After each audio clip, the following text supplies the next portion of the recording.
Well, every road I see leads away from me. There's not a single one that leads me home.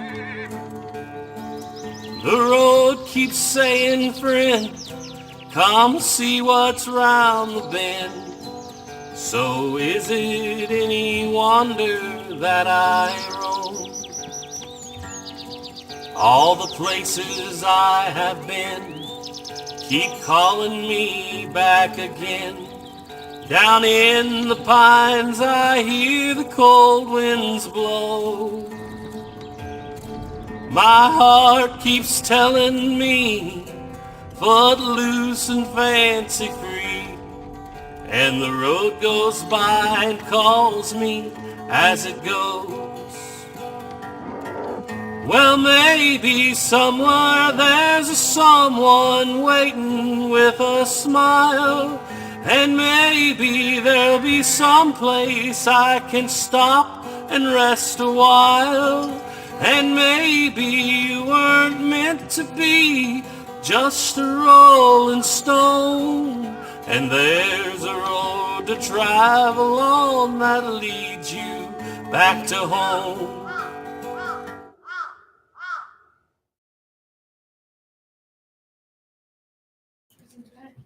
Remember to turn my microphone on. All right.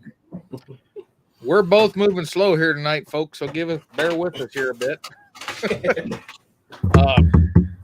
Feels like it's been a long time. It has. It's only been 2 weeks. Yeah, but for me, for both of us, that's a long time. Yeah, a lot can happen in 2 weeks, especially when you do what we do. Yeah. So if y'all haven't already seen it, the next episode of Tales of the Trails podcast, I got tired of waiting, so I put it live yesterday. I think it was like 50-some views a bit ago, but I did. Let's see if I remember to paste it here. If I do it, I'll do it as both destinations. I want to paste the link. Y'all head on over there, check it out. Like I said, next episode's out, which is episode 2 of Red Cloud's War and the first of a 2-part episode for the War of 1865. The reason for that is when I got into it, I was sitting here and I was typing the script and recording it as I was going along. So I'd write 4 or 5 paragraphs, read it off, write 4 or 5 paragraphs. When it got to 24 minutes, I decided I needed to stop because I was just about halfway through the book that I was referencing on the 1865 war. And I thought, if I'm halfway, this thing's going to wind up being an hour-long episode. And I didn't want to start doing that just yet. So the second part of the 1865 war will come out next week, next Wednesday. And man alive, that light's got me washed out bad.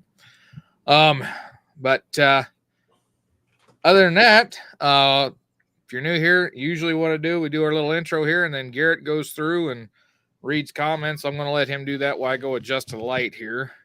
We have a subject tonight, don't we? Somewhat, yeah. Okay. EMH said, "I love the walker. It's like an old sword. It may not be state of the art, but in the right hands, it can get the job done." This is true. This is very true. Antique Gunslinger said, "Bummer, I have to work. I'll have to settle for the rerun." Ron McClory said, "Looking forward to the show tonight." Diane Houston says, "Howdy, y'all." Brandon Birch says, "Evening, everyone. Happy as always to be here." Louisiana Gray says, "Good evening to you all." Carrie Stottlemyre said, "Checking in, doing dishes, and making dinner." Cool Hand said, "Good evening, everyone." Louisiana Gray said, "Yeah, they'll do the job if it doesn't last long because you ain't gonna hold that." I'll hold that. If it doesn't, I talk about the walker, or should I say, not with any accuracy. But is good evening, everyone. I'm sure I'm looking forward to the show and another schooling from Duke. General Lee is in, says hello. Franz Push says hi. George Gooding's in, says good evening, everyone. AR American's in. Hi, AR. He says good evening. Joshua Harris says good evening, everyone. Gage Sutherland Jewett has a question. And I'll get back to that because that might kick off our topic for tonight. AR American says, seems like something is missing. Where's Snapper? Oh, that's the Reload show. That's Ethan's baby now. And Duke and I are running this one. And Snapper and I sometime are going to get something going, but I haven't had a chance to work it out.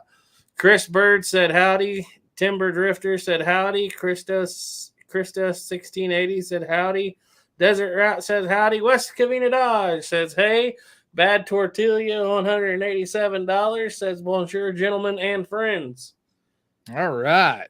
You Man, want we're to start? starting off with like 30 some here. Yeah, you want to start with that question about hats? Yeah, head for it.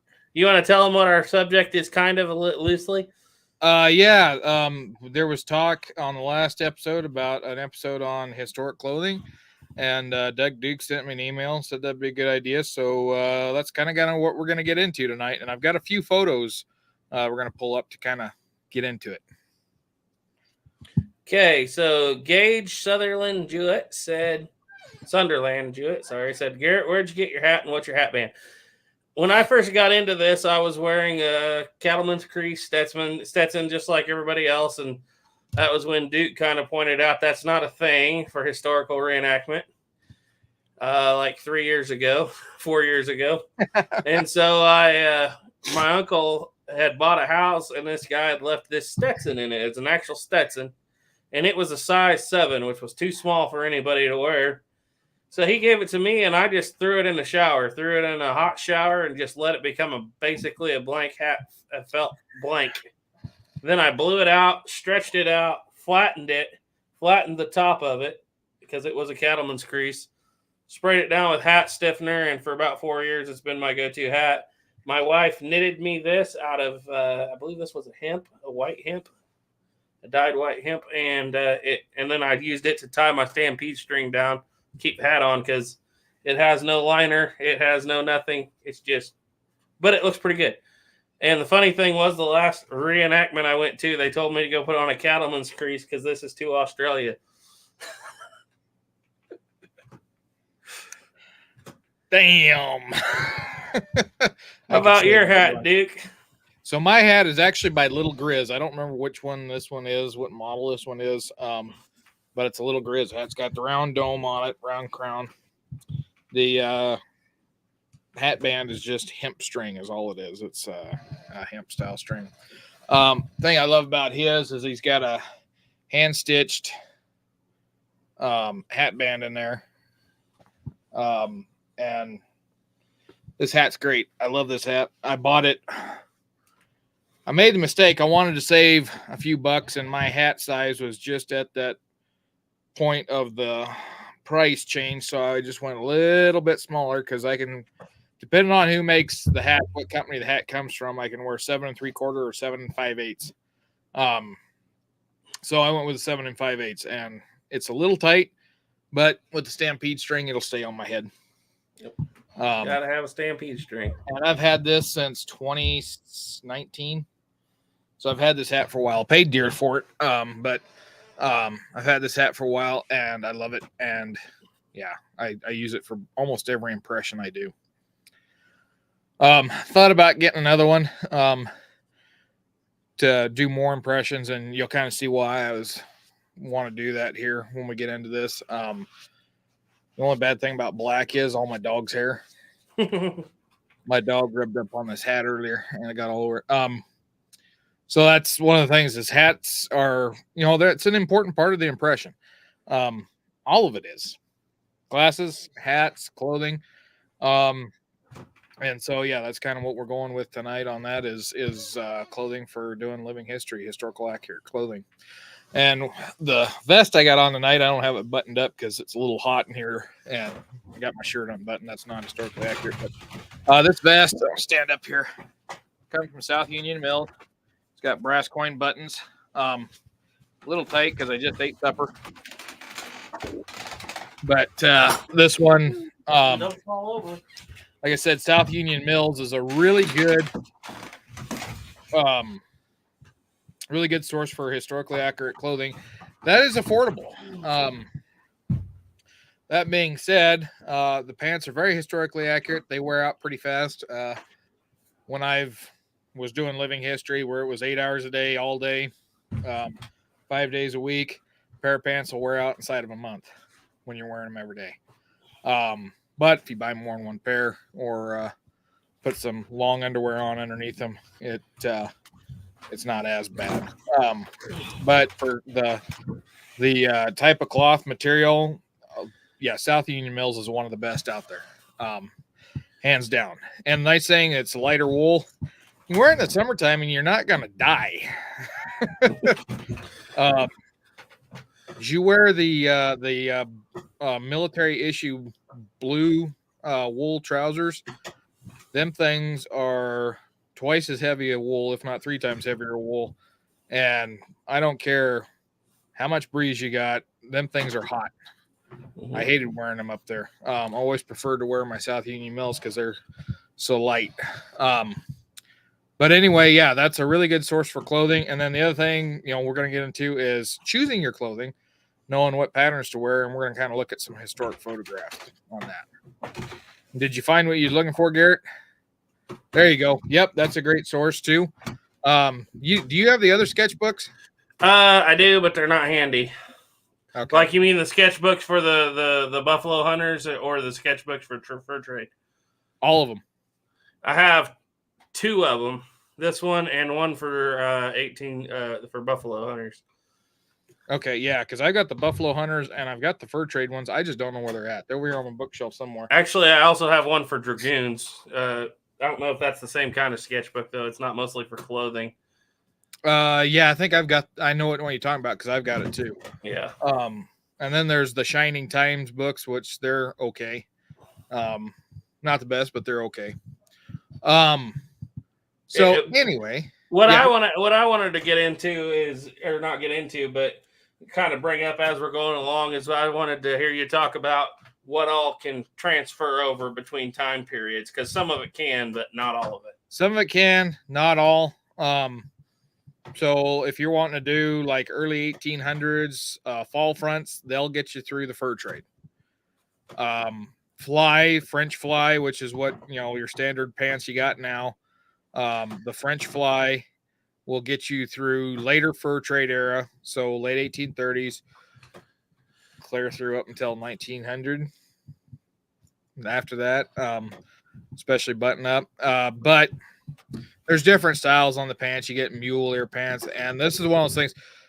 I'm okay with clothes. I'm not real good with clothing. I just kind of go off of what I see in the pictures at the time. And the thing of it is when a clothing item comes out, you can't wear that clothing item before it came out. Yeah. But you can wear it long after the new one has even come out. For instance, for like military impressions, when Custer was up at the Little Bighorn, most, if not all, the troopers were wearing 1872 fatigue blouse, which was the first basically BDU. They had went out in 74. The Army replaced them in 74. However, that just because they replaced it as the standard doesn't mean that they're going to get rid of everything. So that's why in 76, Custer's men have still got 72 patterns when 74 patterns were readily available. So yeah, it's pretty typical to see older style clothing going beyond the new style coming in. That's why I like, and correct me if I'm wrong here, but for like, if I'm doing like I'm kind of interested in right now, like 1820s, I like to jump back to about 1780 in the gun department. Right. Because you really limit yourself if you're trying to do fur trade and you're carrying a Hawken or a Lehman. It's correct for fur trade. But if you want to go back, it's not right. However, if you have that Hawken or Lehman, you can go to the Oregon Trail, right? Yep. And you can stretch it farther forward, but you can't stretch it back. Yep, that's the thing. You can't go backwards beyond the time period, but you can go forwards beyond, if that makes sense. So it's like, yeah, you can't go out and portray a trapper with a Walker revolver. Trust me, it's been done. I've seen dragoons, guys playing dragoons in 1846 with Walker revolvers. It can't be done. You can with a Patterson, but it's not going to be early. You can with a Patterson, but you can't do it with a Walker. And the other thing is, dragoons didn't get Walkers until well after the war. long after the war when they finally started getting issued them. And that was when the mounted rifles really got most of theirs, was after the war.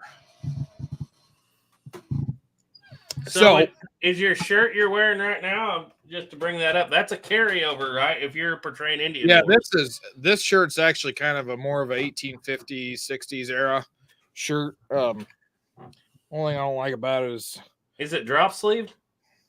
It's not really a drops. Well, it's kind of a drop sleeve, but it's got, you look like plastic buttons, and the guy told me they're historically accurate. I don't think they are. Yeah.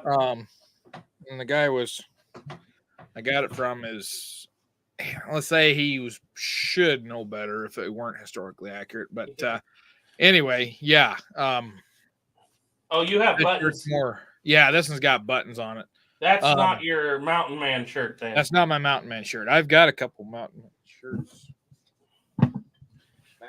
I think you and I have the same one right here, and I'm just trying to turn it inside out. But yeah, it's literally looks like your shirt, but mine has no buttons. Yeah, I think we have the same one. Mine has one button. No buttons on mine. So yeah, for like fur trade era, it's one button up at the top or a tie. Like my red flannel shirt is a tie. There's no buttons down here. Now I'm thinking about converting this over to look more like a 1860 style shirt because I really love this shirt. And if I can find the material, I'm going to put a pocket on it and then put a few more buttons because it'd be easy to do buttons on it.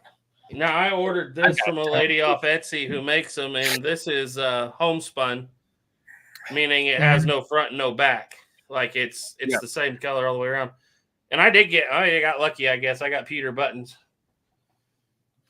Yeah, mine are buffalo horn buttons. When I say buffalo horn, it's water buffalo from India. But so, how long will a shirt like that, a drop sleeve, open front, trade era shirt, carry you? It'll get you up to the early 1850s. But by then, it's really going to start going to button ups. Gotcha.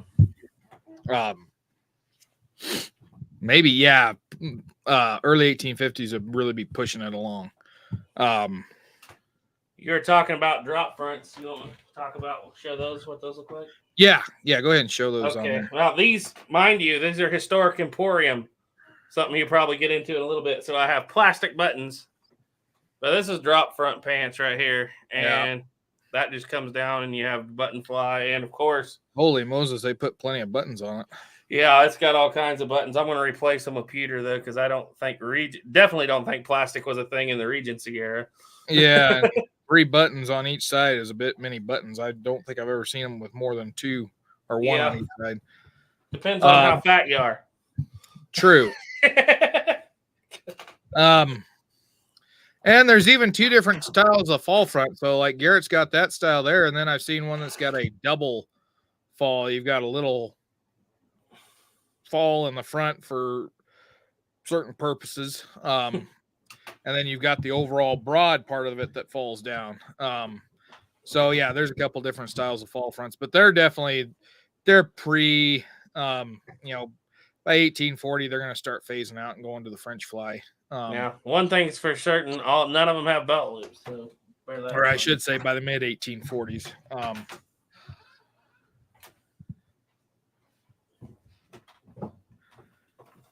You want to go through some comments? Yeah, I guess we could do that here right quick. Okay, let's see. We had Hardy said, "Hello, you silly human." Snapper said, "Hi, boys." Hi, Snapper. Hardy said, "Yes, you just convinced me to stay up for this episode." AR American said he's going to listen, but his eye's starting to bother him. Hard to see comments. Old one guy said, "Hi, guys." Snapper said that could be why jeans became so popular when they came out, lasted much longer. Well, denim was around for a while. Denim was around in the 1840s. There's a great example. I think it's a Smithsonian that has it, that has fall front pants that are patched with their wool fall front pants that are patched with denim. And it was it was during the California Gold Rush that Levi Garrett's were patented. The whole rivet system started. They ain't like modern day jeans, but they're still denim. Not the same type of denim we have today, but it was denim, very similar to what we have today. I've heard they couldn't make it work before the rivet system because they would split in the sides. Yeah, that was a constant thing. And then, this one miner, and I don't even remember what his name was, sent a pair of the pants back to the company that had made them, which, Levi Garrett gets a start there. And he basically took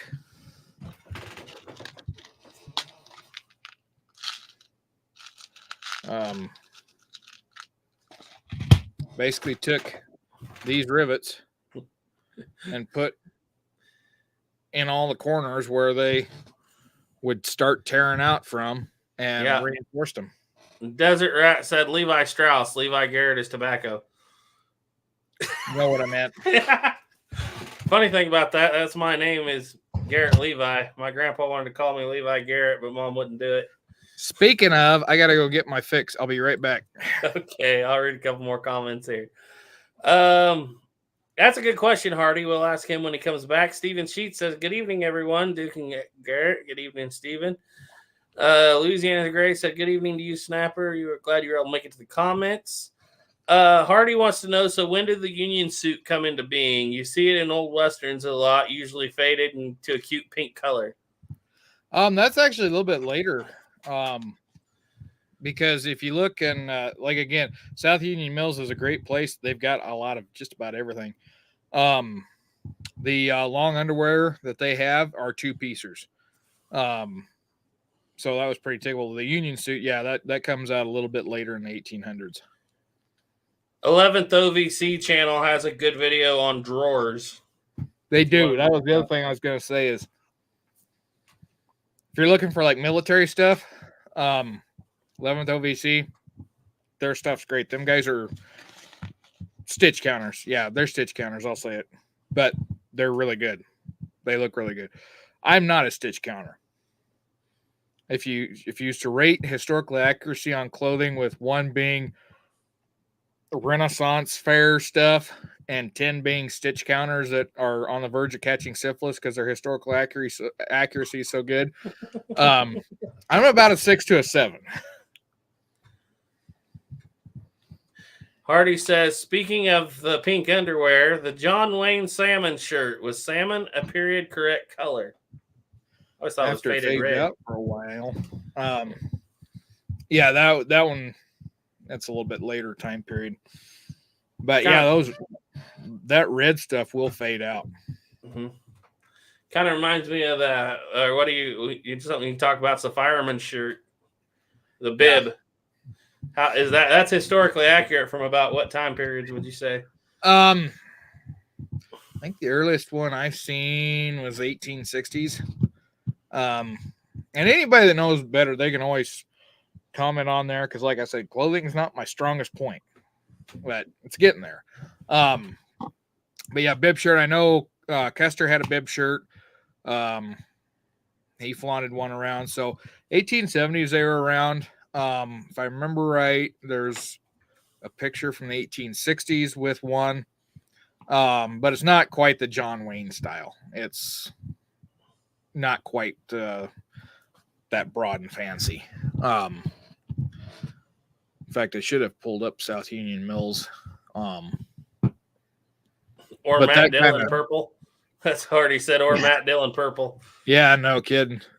Keep in mind that the Hollywood and John Wayne's era, them guys are wearing what was available at the time.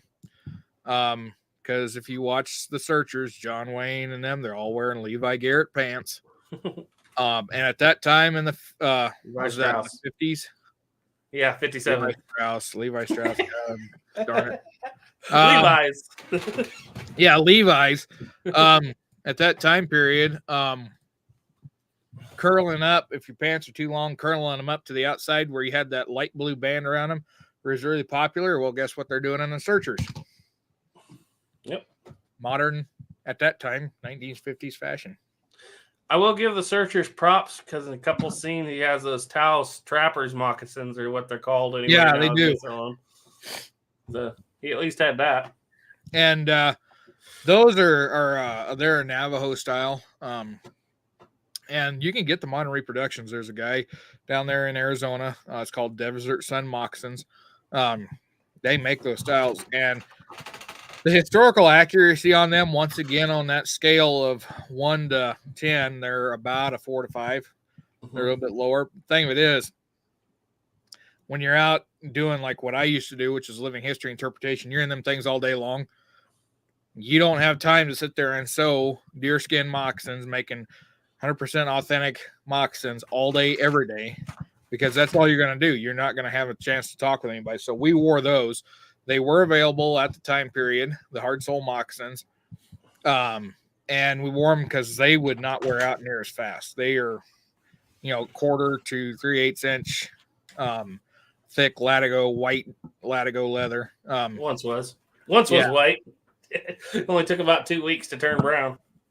We're looking, and actually I'd say they're probably about 11 to 12, maybe 13 ounce leather. And it's chrome town toppers, but at the time you get them $75 a pair of moccasins compared to spending $200 on a deer hide and get 3 or 4 pairs of moccasins that last 3 or 4 days each. We did make some exceptions. I did these out of Germantan, which comes out pretty good. And those look pretty darn good. I've been wearing them. They're getting pretty authentic. I've been wearing them they every look weekend. really good right now. I found it amazing when I was watching this because I never thought about moccasins until I studied these a little bit. I was like, good grief, those Plains Indians had sneakers before sneakers. They got laces, they got tongues, they got hard soles. And I was just kind of amazed at that.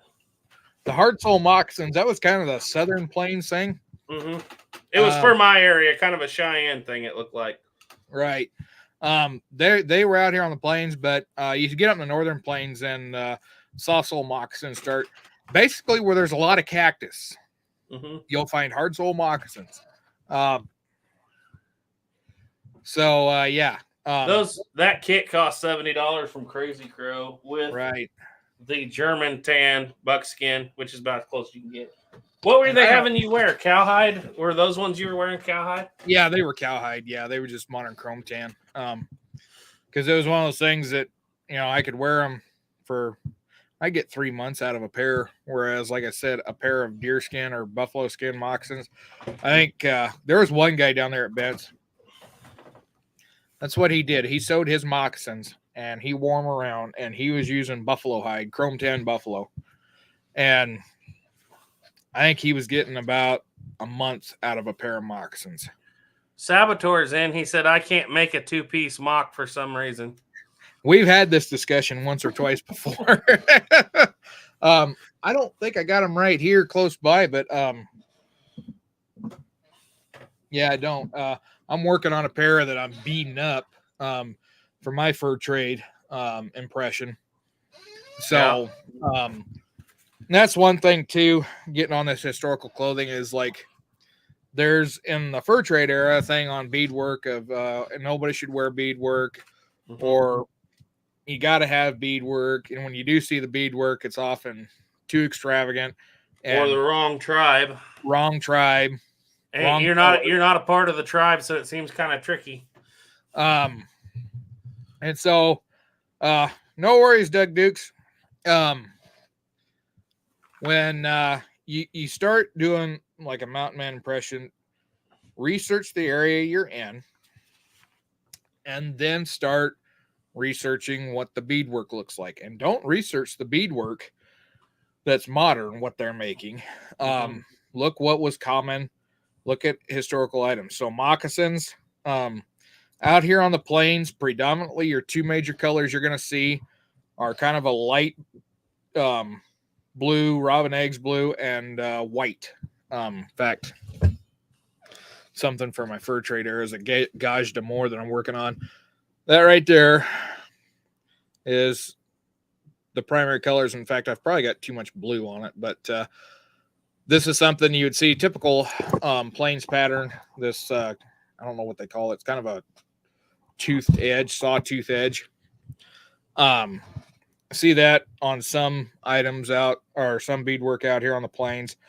And so that's why I put that on there. So yes, there was beadwork. If you read the historic documents, there's beadwork's pretty common for trappers, traders to be wearing it.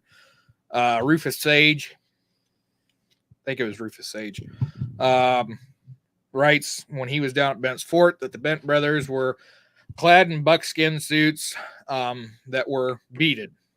Mm-hmm.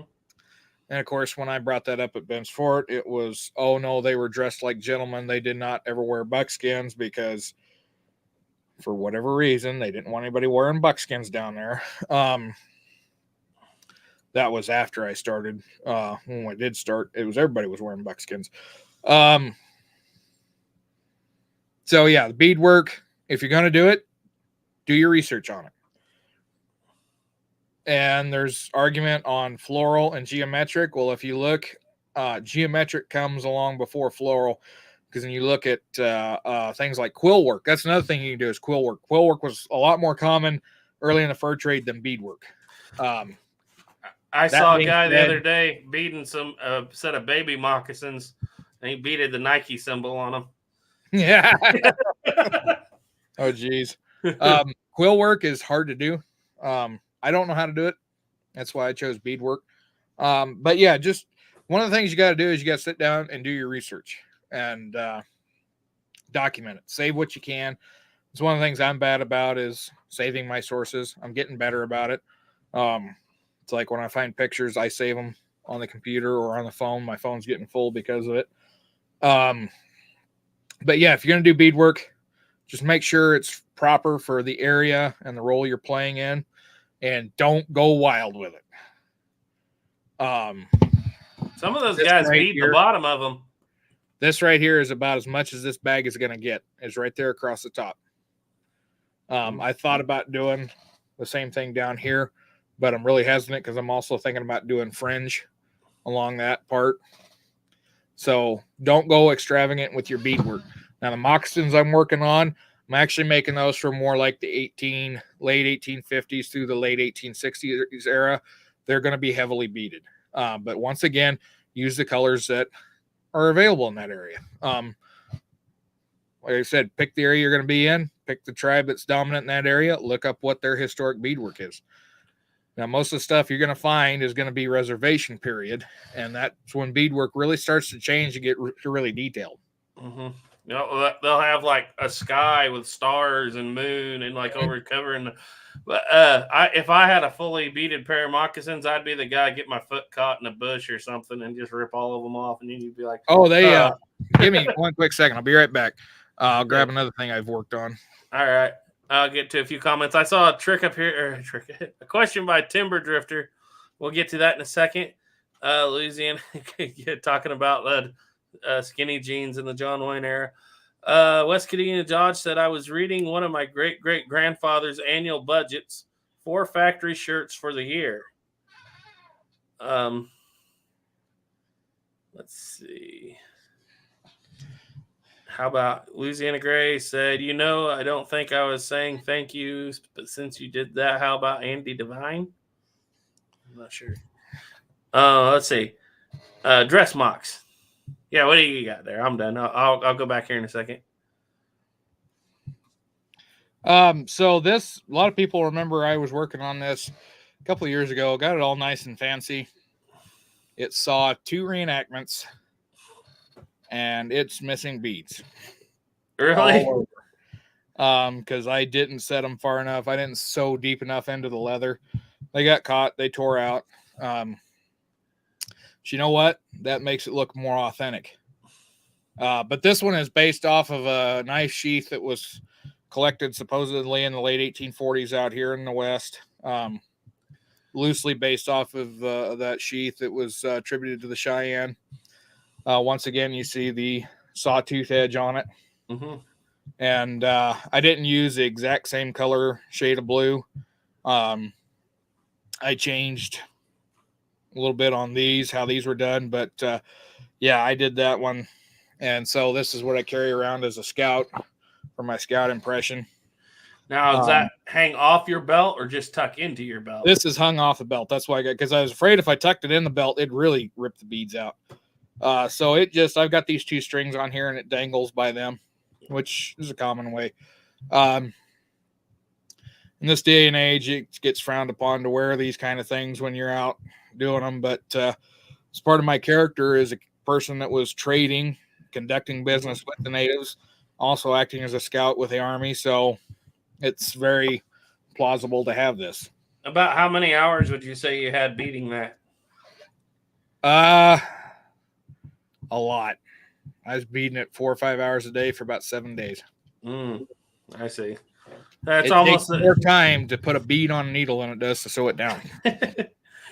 Timber Drifter had a question here. He said, were boots and shoes common or available on the plains in the 18s, 20s, and 30s? Not common. You would see them. A lot of those guys would be bringing their stuff out with them. So when Ashley's crew comes out to the west, 18, oh crap, I've had a real brain fart. Garrett, save me. 23. 23. I about said 22. 23. Trip 1, anyway. And that's one thing. My times always get screwed up. When you read as much history as I do, things slip. But anyway, 1823, when they came out, they're going to be wearing a lot of European Eastern clothing. They're going to be wearing wool pants. They're going to be wearing the shoes, boots of the time period. Once they get out west, that clothing's not going to last forever. Out in that rough country, this wool is going to be shredded in short order. And so that's why when they look at, when the mountain men come in, there's a, how do you want to say it? It's not a assimilate, it's dissimilation. Well, they call it dissimilation. The Anglos that are coming out there, white guys. I should say white guys because there was a lot of Hispanics and African Americans that came too. The Anglos that are coming out are going to start adopting the clothing of the natives out in the West because there's no shoe shops, there's no clothing stores, very few trading posts. Those trading posts, they're going to carry cloth, but that stuff's expensive once it gets out there, and it also doesn't last long. So, they are going to wear out. And so they start adopting the clothing of the natives, which is made out of deer skin, buffalo skin, animal skins. It's more durable, lasts longer, and you go out, you shoot a deer, and if you do it right, in a few days, you can have it turned into leather that's ready to make into clothing. Or you can trade with some natives for some deer skins. Well, just for reference, Lewis and Clark came out with shoes, and nobody had usable shoes by the time they got to the Falls of Missouri, I believe. Yeah, because leather shoes wear out. That was when they were writing in the journals that the moccasins that they were trading with the natives at the time weren't lasting them 3 days apiece. No, they wear them out. And leather boots at that time period, hobnails aren't really a thing yet. Once hobnails come in, boots start lasting a lot longer. But if I remember right, during the Oregon Trail days, I think it was about 3 pairs of shoes. 3 to 4 pairs of shoes is what you needed to get to Oregon. But when you think about it, of all the things they would need in Rendezvous by the time some of those guys stay out there, the whole time. Of all the things you need, if you're already used to wearing moccasins, when you got to spend money at Rendezvous, you might buy some shoes, but that's probably the least of your concerns. And shoes are something that's going to be expensive because they're going to be hard to get out there. Just in the 1837 sketchbook, which some of it you got to take with a grain of salt, but there's not one set of shoes in here by 1837. Yeah. And everybody's wearing moccasins. That book is sketches from Alfred Jacob Miller paintings. So you got to take it a little bit. It's kind of a secondhand deal, but it's a good overall picture. I feel like. Okay, we had a few more questions here. Oh yeah, West Covina Dodge said I was reading of my great grandfather's annual budgets, 4 factory shirts for the year. Now shirts are something that they last a while. Pants, however, do not last. The crotch is going to blow out on a lot of them. Because if you think, that's where a lot of the friction is, especially if you're a man of me and Garrett's stature. That's kidding. I do think I find that very interesting in a lot of the drawings and paintings, and I'm not just looking at his. I've been spending a lot of time digging here lately. There'll usually be a cloth shirt with buckskin pants or leggings and breechcloth, but usually the cloth shirt tends to last, it looks like.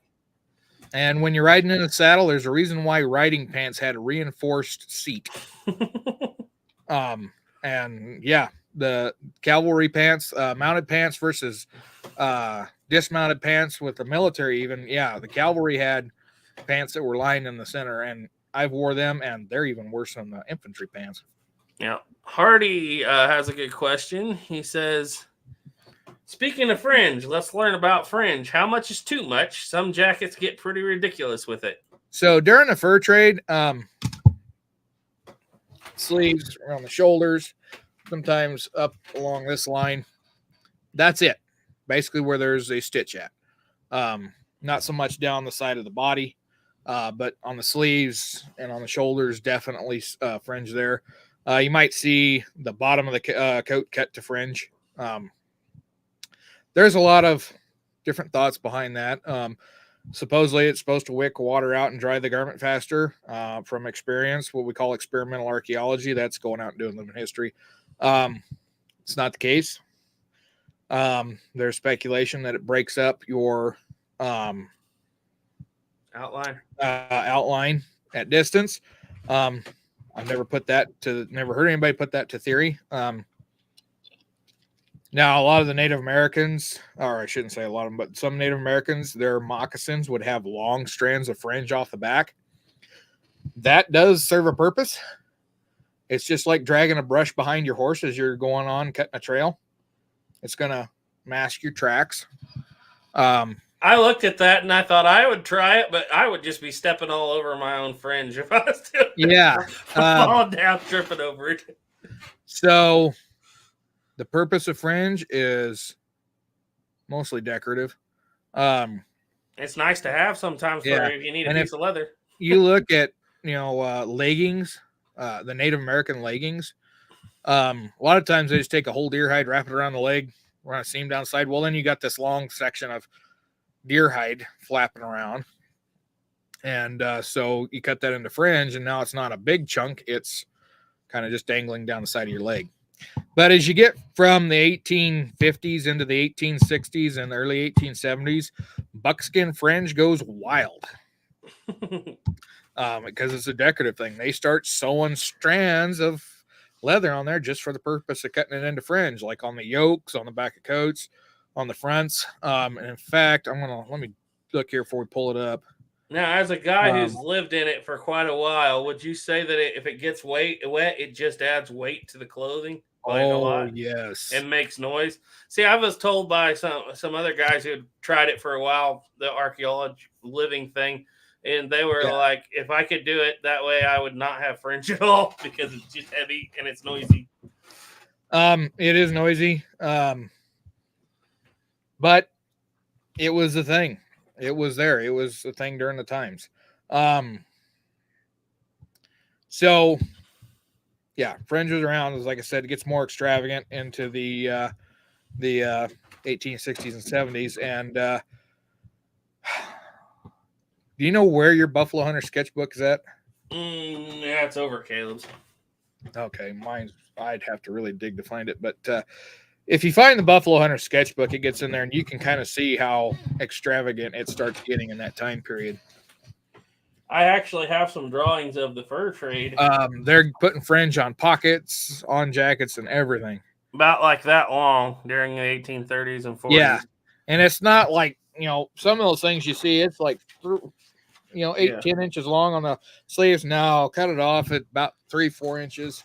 Yeah, they're saying 3 inches on here is typical. Shoulders, shoulders you'd see 8-9 inches on there. Yeah. And you see it on the pants too. I like this drawing right here if I can get it in the light. Yep. Yeah, it's not terribly long.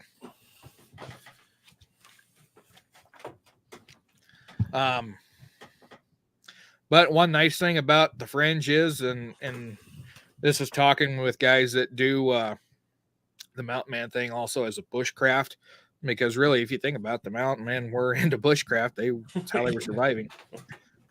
With fringe, if you have long fringe, and there is examples of some that gets really long, you always have cordage. Yeah. And I know of a guy that I used to work with at Bent's Fort.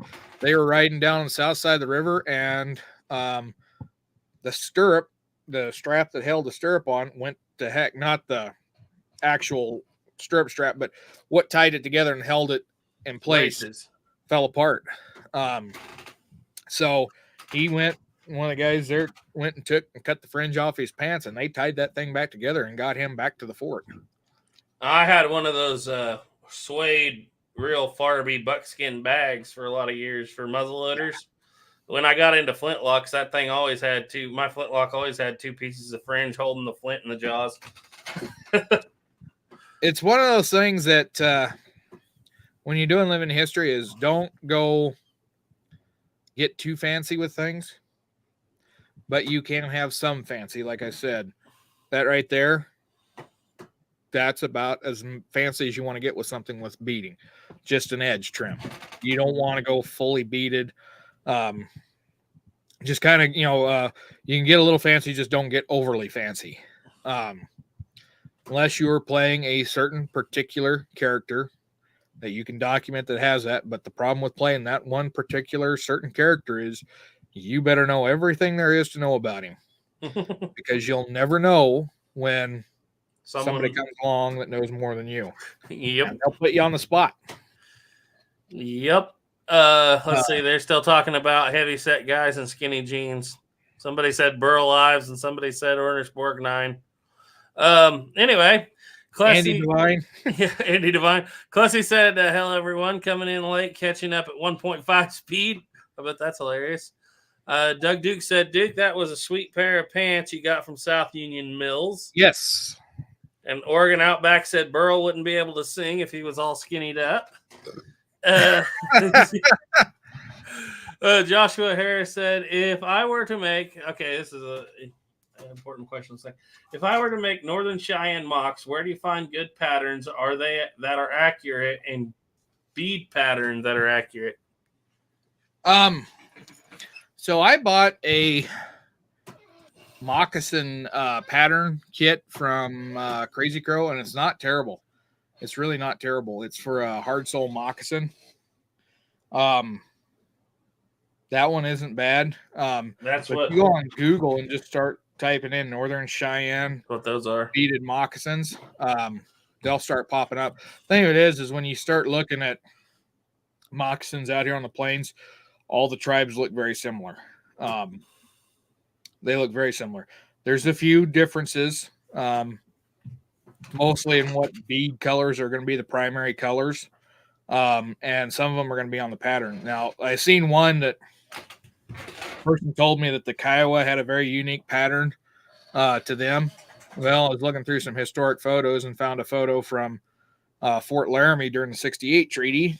And there is a Lakota man standing with a set of moccasins that, if you would have believed what that guy told me, would be Kiowa moccasins. So it's kind of all the planes use the same certain or a similar kind of style. I forgot where I was going to go with that, but anyway, if you get the 2-piece pattern, it's going to be pretty close to it. I like what there's another channel out there called Woodland Escape. Pete Kelly, he makes some moccasins on there, and he says people always ask him what pattern he uses. He said he doesn't use a pattern. He has a mold. It's called his foot. Yeah. I thought that was pretty good. But yeah, if you buy a pattern from Crazy Crow, they'll give you a paper in there that doesn't necessarily go into beading, but does go into structure type of different tribes. Right. And Northern Cheyenne have some different things to Southern Cheyenne, of course, and several other tribes in there. Let me see if I can find, because I know I've got a bunch of pictures of moccasins, but they may be on. Yeah, they're on my Google Drive. I don't have them. Oregon Outback said fringe can shoo flies and skeeters away. This is true. Now, this is one of those examples of beadwork starting to get into the later 1870s. That is a holster. That's starting to get closer to his reservation period. It starts getting really intricate and really detailed.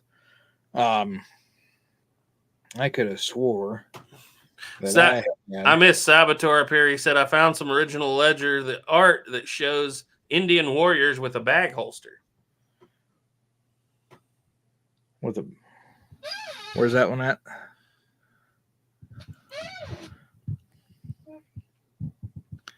Like the holster you made kind of bag holster, or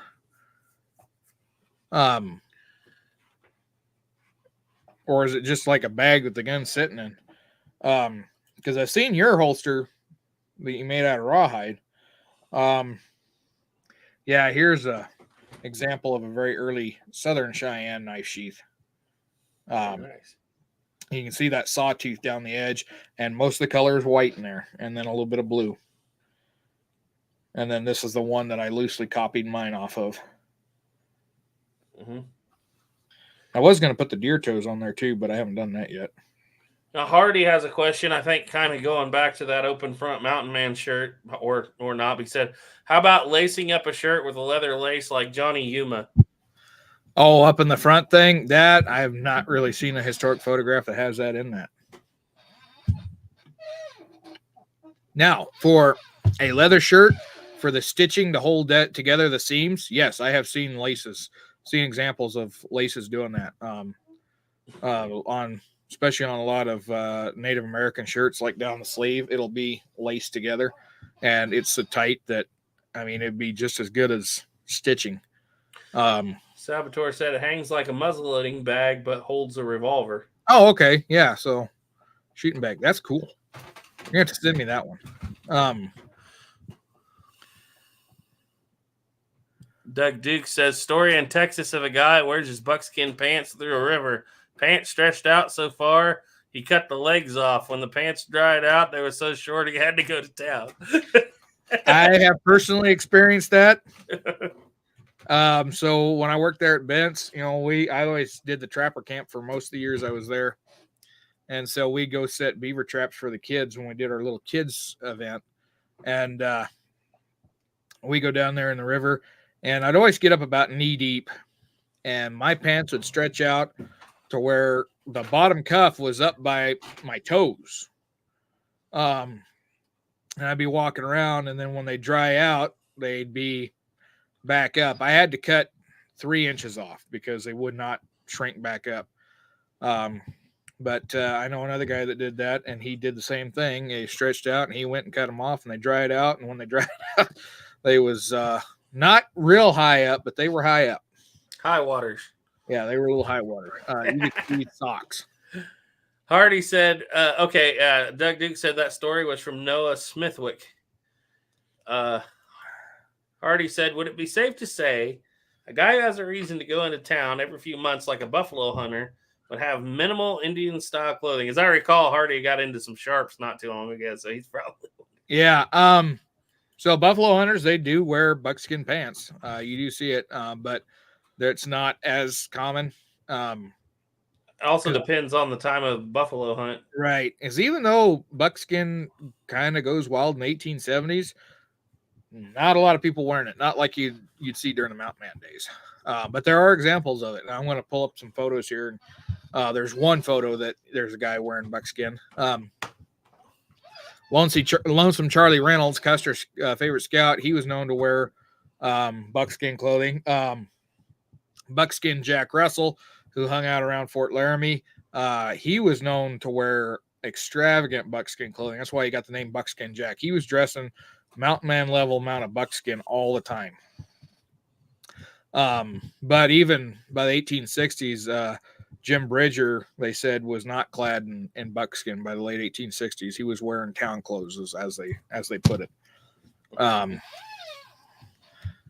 So yeah, buckskin becomes kind of cool, but not as many people wear it, if that makes sense.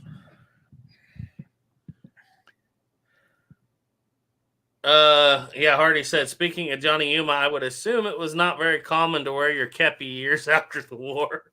There's a few examples of it, but it's not real common. Go ahead, sorry. No, you're fine. Go ahead. Desert Rat says, check your major airport. Anchorage, Alaska had some amazing displays of tribal rain gear, eyeglasses for snow, reindeer coats, pants, and boots. Go hang out at the powwow and talk to those people. There are some, up there, and Museum of the Fur Trade is another great source. They have everything. That museum it's a lot inside a little building. And I wish I could have got Garrett over there to that, but I'll get up there someday. That one's a great place to go to see some of that stuff. So looks like we're caught up on the chat here. But yeah, so on buckskin clothing, it was common, and like I said, by the 1870s, it's starting to wane. But yeah, Doug had mentioned about my pants. I'm not going to take them off. I didn't put them on tonight because I ordered them just a little tight. And when I sit down, I really stress the buttons. And I don't want to blow buttons out on a brand new pair of pants. But these are the ones I got. They are a French fly. And also, when you get pants, historic pants, everybody wore suspenders. Nobody used a belt to hold the pants up. Belts were for holding gear. Belts were not for holding up pants at this time. So get yourself a good set of suspenders. And just be aware when you order pants for historic clothing for this that are really, really good. Measure high. Measure around your belly button, not around your hip. They're Steve Urkel pants. And that's what leads to the misnomer that everybody wore their gun way down on their side. No, they're wearing their gun around their hips. It's just that the pants are way up high and it looks like they're lower, but they're not. Because if you look, usually almost always the butt of the gun, the top of the butt of the gun lines up just about with the elbow. Joey, the grip needs to be between your elbow and your wrist. Mm-hmm. Somewhere in there. Cool Hand said, I've worn chaps before, but never wore buckskin. Are they cooler than chaps? Chaps, I call them chaps. No, buckskin. Brain tan buckskin's not bad. Chrome tan, the modern stuff, the shiny stuff, that modern deerskin, it is miserable when it gets in the 90s. And you'd better wear long underwear underneath it, because once you sweat in that, you are going to have one heck of a time getting back out of them. Just gotta make this from experience. The nice thing about brain tan buckskin is it does breathe a little bit, not a lot, but it breathes a little bit. You can still take it off after you sweat in it, but the thing of it is when you sweat in it, that starts to rot them out pretty fast. Arizona Frontiersman asks, how long were brogans and fashions? Did they extend to the late 1870s? Oh yeah, the Brogan style was around for a while. Yep. Okay, Hardy says, if it helps any, I want to do Buffalo Hunter at Adobe Walls impression, even though I'm in Indiana. So that's where a lot of my questions come from as far as town bought clothes. I just, like I said, South Union Mills is one of the best. So in that time frame, I would get something that's kind of this style, which is the French fly pants. They'll get you through that time period. You could start getting into like 1870s clothes, but that would be where I would start at, as I go with them. And bear in mind, if you want real good buckskins for any of that impersonation, it's going to cost you 3 times as much as anything cloth nowadays. Yeah, these pants here are $150. And to make a set of pants, buckskin, with good buckskin, you're looking at $300 just in buckskin to make. Or more. Yeah. If you want good brain tan, you're looking at $200 per hide. It takes 4 hides to make a pair of pants. At least for brush. Or 5 if you want really long fringe. Or if you're a bigger guy. Either way, you're looking at a lot of, and so at 200, yeah, you're looking at $800 for a pair of pants. And trust me, I've known guys that have done that. It's not cheap. You can start going with a little bit cheaper alternatives. There is the German tan stuff. Some of it's good, some of it's not good. I wasn't very lucky when I got my German tan deer hides. They fell apart right in my hands. They were not very good hides at all. I sent them back. The Saboteur said just wear leggings and breechcloth. I wonder how I would think by the time of the buffalo hunters, that'd be really out That's of not fashion. common, but during the fur trade era, Yeah. there are mountain men that do that. But if you hunt a lot, well, you've got free buckskin leather. It's just going to take the time for you to tan it. Trust me, it takes a lot of work. I've tanned quite a few hides. I've only had 2 that come out successful in the first try, and I got a lot of attempts that are still in the freezer. Because the nice thing about it is if it dries with buckskin, if it gets stiff on you, you can always wet it and try it again another day until you smoke it. But Oregon Outback said, Hardy, maybe don't do Adobe Walls buffalo hunters that were asleep in their wagon. That's kind of funny. So with that, so the pictures I'm going to pull up here, most of them are in the 1860s. The reason for that is because that's the time period that I'm really focused in with my stuff, is the later 1860s through early 1870s. And like I said, most of that stuff is going to cross over there on a lot of it. So give me just a second here. I'm going to pull this up. Gray Pilgrim said, I once worked one hide. It was hard work. Yeah, it is hard work. All right, here's the really good one. So this picture, can you see it there? Yes, sir. Perfect. All right, so this picture is from the 1868 Fort Laramie Treaty up at Fort Laramie, Wyoming. And so this is the Peace Commission. There's 2 guys that I can identify in here. The other ones, I don't know their names. Can you see my mouse on there? Yes, I can. Okay, so this guy that the mouse is over, this is Ashton White. And as funny is that his first 3 initials spell Ash. He's Ashton S.H. White. Because they did things like that back in the 1800s for some reason. But if you look on there, yeah, he's got plaid pants. Oh, very nice. Yep, that's the nice thing about this photo. It's such a high quality. I had my good friend up at Fort Laramie send me this picture just for this purpose. Is that the cut on the back of his hand, or is that a scratch on the picture? That's a scratch on the mirror or Okay. on the glass. Yeah, because it extends off of his hand there. Gotcha. You notice on the vest, it is very similar to mine, that shawl collar. He has smaller buttons and they're shiny, so I'm guessing there's some kind of horn or other material. This fellow over here, he's got cloth covered buttons. This fellow up here, I can't tell what buttons he has, but they're lighter color. You look like Peter. Yeah, they might be. This gentleman here, the African American, he's got a double-breasted shawl collar vest. Very nice. And he's got a 3-piece suit. You notice all the cloth on there matches color. So he's got a 3-piece suit. It's either a dark brown or a black cloth. That's the one thing about these black and white photos. It's really hard to tell colors. If I didn't know any better, that I would say that's somebody from 1925. But just how well that looks. I mean, everything fits so good there. And then if you go back up here, it's not so apparent in this photo, but there's another photo of Ash White. And I don't think I have it, where you can see the pockets on his. So this is a pretty standard sack coat from the era. And if you look, it looks like it has a tape, material tape along the edge of it. So it makes it just a little bit fancier. It also goes across the cuff here on the wrist. Would that be some kind of ribbon? Yeah, likely a ribbon or some other kind of material. If we go over here, this gentleman, you can also see we got the same thing going around that edge. But these guys are all wearing some form of sack coat. This gentleman's here is a little bit more plain. He's got the pocket here. He does not have a pocket up here on that. So it's a little bit more plain of a coat there. And if you look too, the material is pretty light and pretty thin, which is why the South Union Mill stuff is really, it's really great for historical accuracy. Hat wise, you notice they've got what they call the low crown toppers.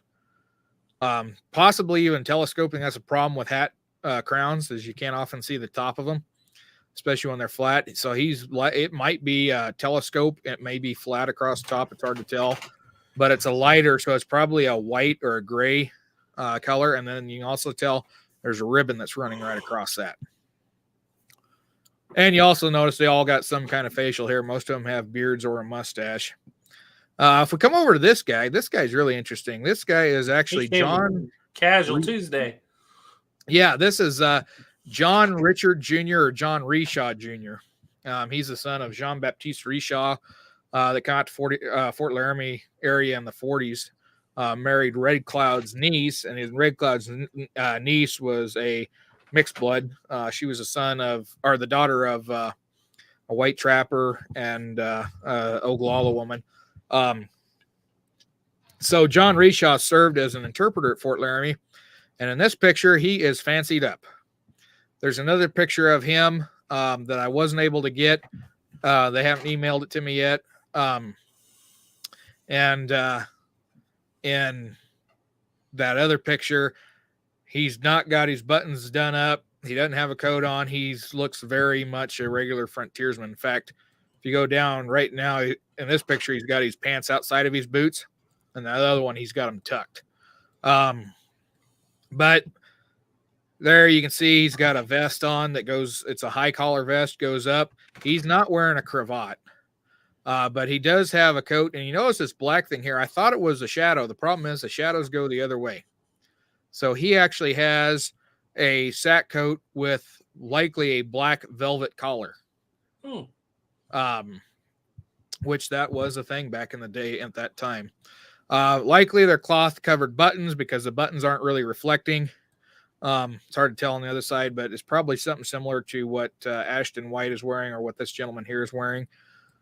Once again, low top brim hat, or low top crown hat, I should say. The interesting thing on his pants is you notice they're kind of a light gray, and then there's this dark line. Yeah, in my mind, I picture light blue and dark blue, but that's exactly what it is. He's wearing a pair of officer's infantry pants. Yeah, that's probably why I thought that's what came to my mind. So he is wearing a pair of milcert pants, essentially. You can see where his boot tops come up to, too. Yep, and every one of these guys is wearing boots. Every one of them. It's hard to tell. He's got boots that come up to about right here. Yeah, you can see them. This guy, he's got, and the other way you tell you he got boots, you do not see laces. Yeah. And so Ash White, his boots come up right about here, because there's another picture of him. I don't think I have it, that has those boots. This guy looks like he does have shoes, lace-up shoes, just because you can see the cut there for where the laces would go. But most of these guys are wearing boots. Well, this guy here, he's got lace-ups. You can see it right there. So, yeah, that's that picture there.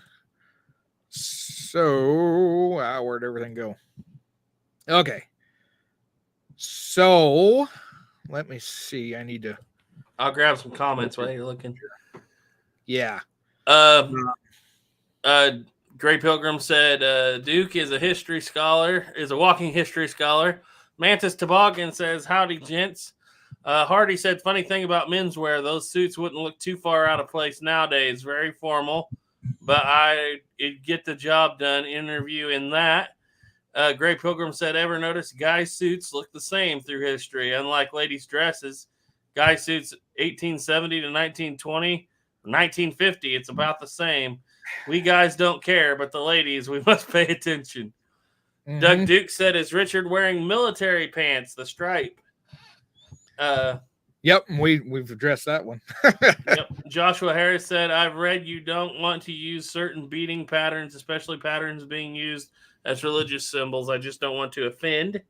Yeah, and that's another reason why I keep it really basic when I'm doing patterns on the beading. Cool Hand said, "I have an old dress coat made of cotton material. If I were to remove the shoulder pads, do you think it could pass as a sack coat?" It's one of those I'd have to see a picture of it, but the thing of it is there are minute differences, and it's hard to see in the photographs, but when you see reproduction clothing, then you notice it. Because most of the photos are in black and white. That's why you can't see the minute details real close, but a lot of patterns like these patterns are based off of originals that they can go and look at. And so that's why you're able, but you're right. There are some things that are very similar throughout history. Yeah. Men's clothes changes slowly. Women's fashion changes drastically. Hardy said, "Would it be safe to say that tucking your pants into your boots is an informal working thing and then untucking them for dress up?" Yeah. We always said if you tuck your pant legs in your boots, meant you had more cows than the chain ranch. David W. said, "Hi, guys." And that's where we're at. There's a thing up in Wyoming about having your boots outside your pants, but I'm not going to get into it here.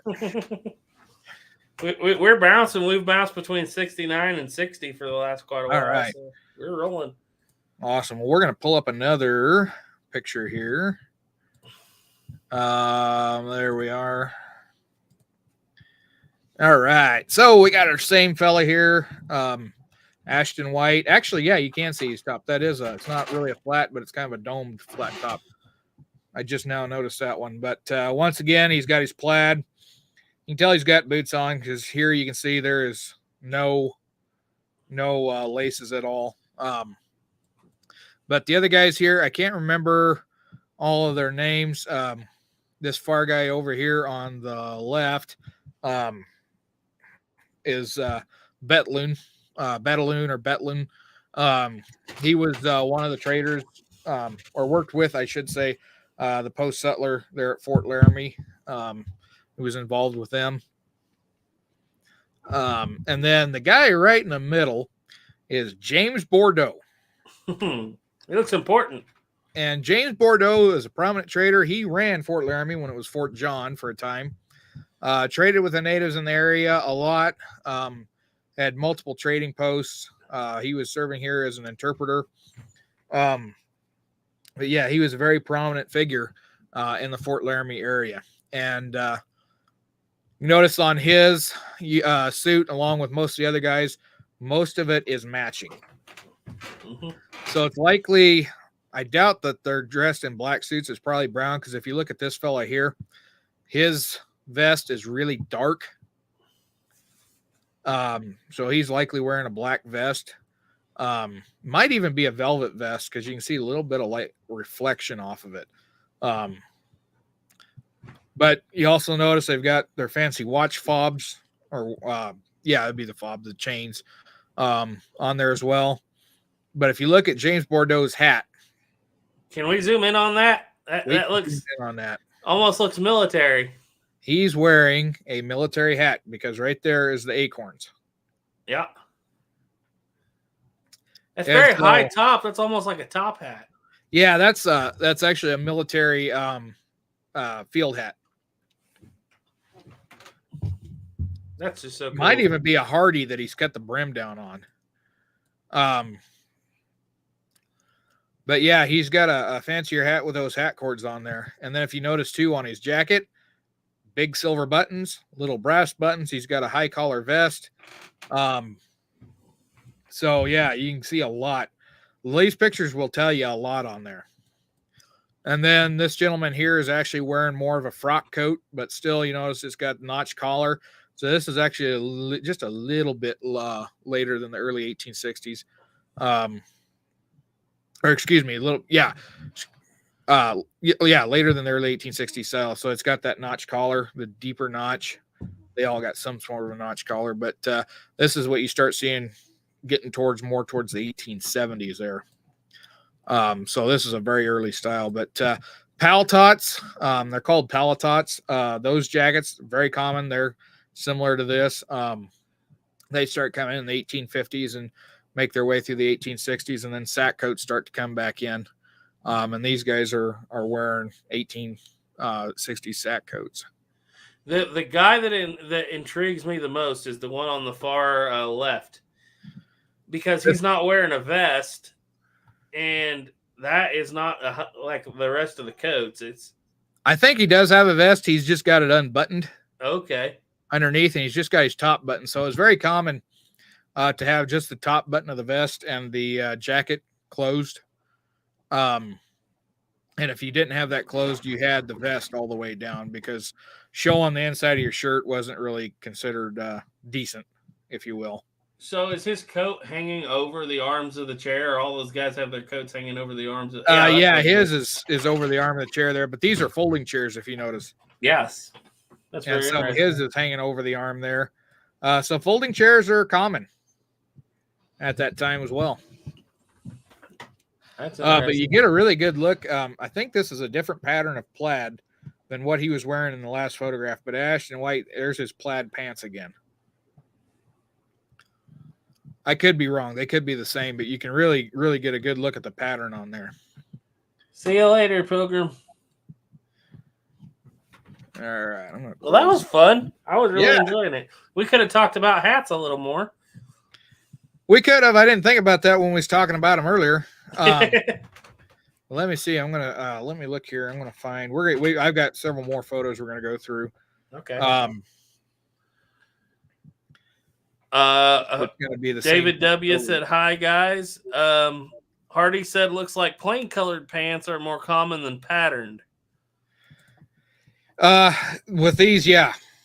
But there was plaids available. Oregon Outback said, "Hey Duke, you just showed a picture of my ex-wife." And Gray Pilgrim said, "Well, I need to haul in some wood. Night, folks." All right.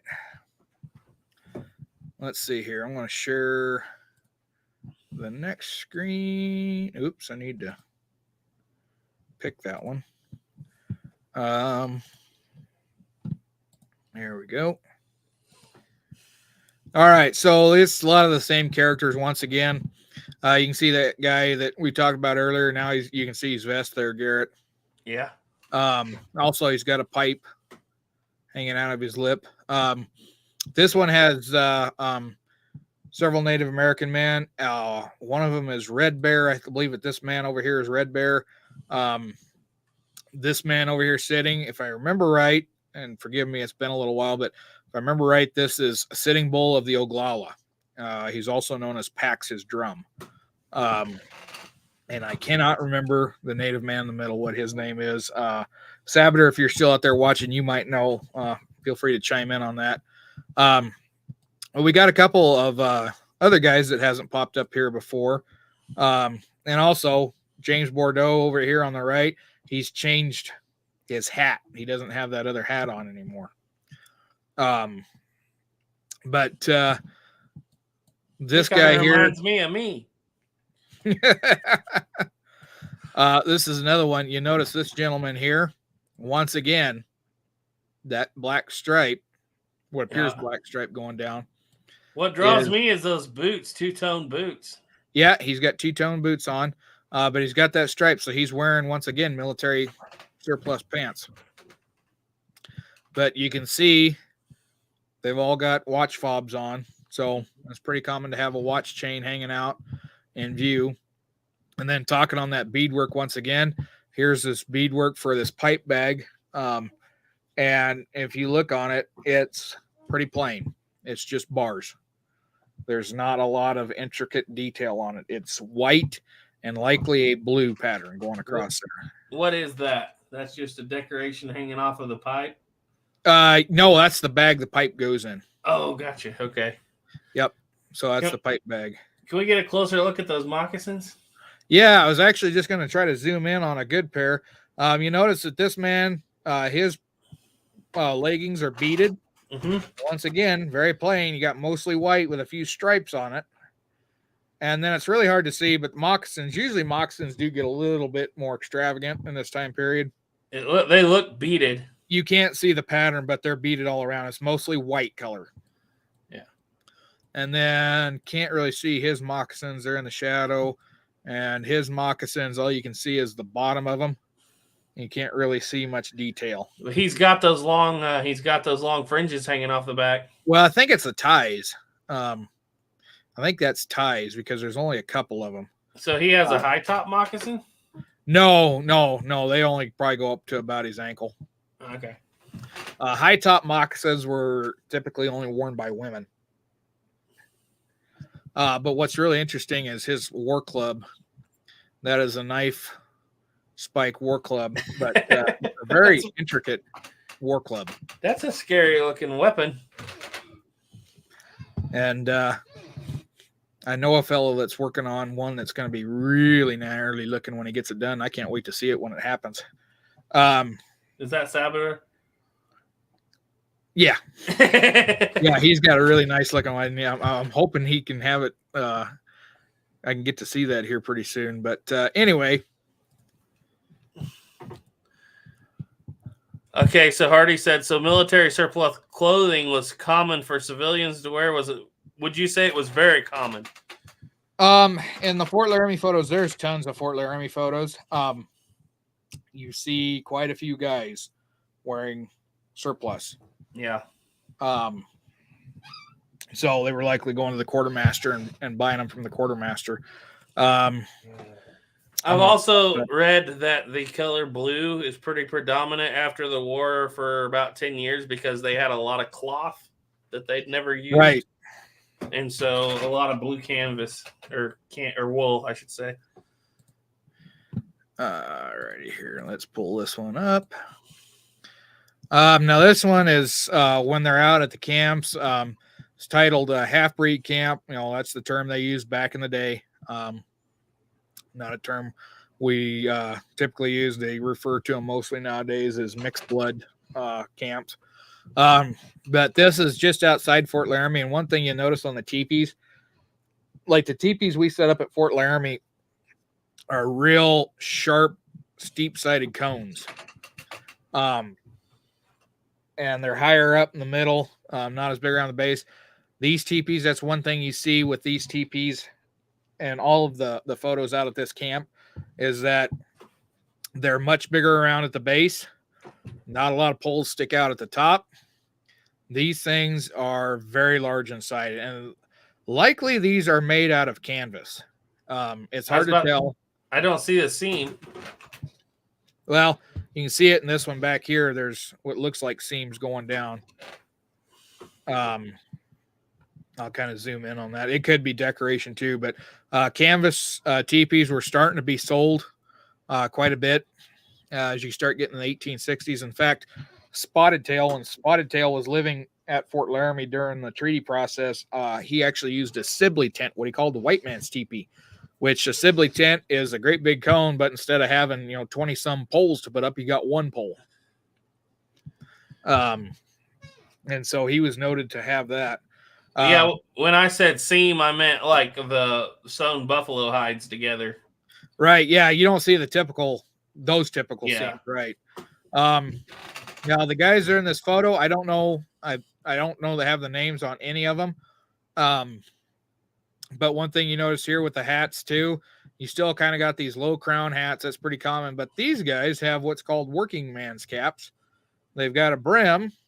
This gentleman, his has a little ball on top. But this is kind of what the wheel cap evolves into. So by the 1860s, it's starting to get small. This guy's here. This is actually more a traditional wheel style because the top of the crown there has got that little wide flare on it. Mm-hmm. Do we know the guy on the far left? This gentleman here, no, I have no idea. And on this photo, it's one of those, it's hard to see faces, so it's hard to make them out. He looks very scouty. He does. And then this guy here in the middle, he does pop up in a couple other photographs, as well as this gentleman here that's smoking a pipe. But I don't have the names on them. That's one thing that I was trying to do when I was at Fort Laramie is figure out who all these people were. And that was turning out to be a chore. But yeah, once again, like I said, on the hats, low crowns, round tops. Then these two guys have more of a cap style. But if you notice on this gentleman over here, once again, that black collar, he's got the black velvet collar. Mm-hmm. So that was available at the time. They're all wearing sack coats. This gentleman's got more of a frock coat style. And a couple of them have cravats. This gentleman here, he actually doesn't have a vest on. But you can see his shirt, and that's kind of the style. If you look at the buttons, like what I have on now, it's got a tape trim around that notch, and then buttons that go up from about mid chest up.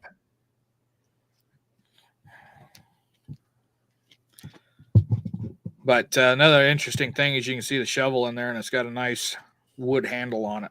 D handle, yeah. Yep. I'm just looking for any other little details. Hardy said, so for my Buffalo Hunter pistol is a U-Birdie 73 single action.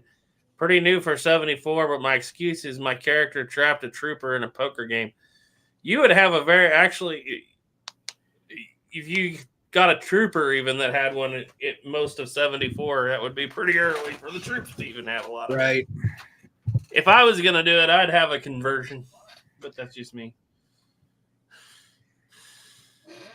What do you think, dude? All right. Yeah, let's catch up on some more of these comments here, and then I'll pull up another picture. Yeah, but as to that question, Buffalo Hunter pistol in 74. Colt open top would be a better choice. Or Richards Mason conversion. Okay. Salvador said you can see the seam on the foreground TP. Salvador said, found an image with labels. It says, man with the pipe is Charles. That's right. Charles Garou. Garou. And the one you're talking about now is George Koloff. Okay, yeah, those dudes. Okay. Yeah, I'll have to look more into that because, yeah, those names, I remember them now. Dukes. Sorry, go ahead. I was going to say we're gonna have to send a couple emails here, Salvador, because, yeah, I need to get those ones squared away, but I remember now hearing those names. Doug Duke said, talk about the wheel cap more. When were they used? Who wore them? How prevalent were they?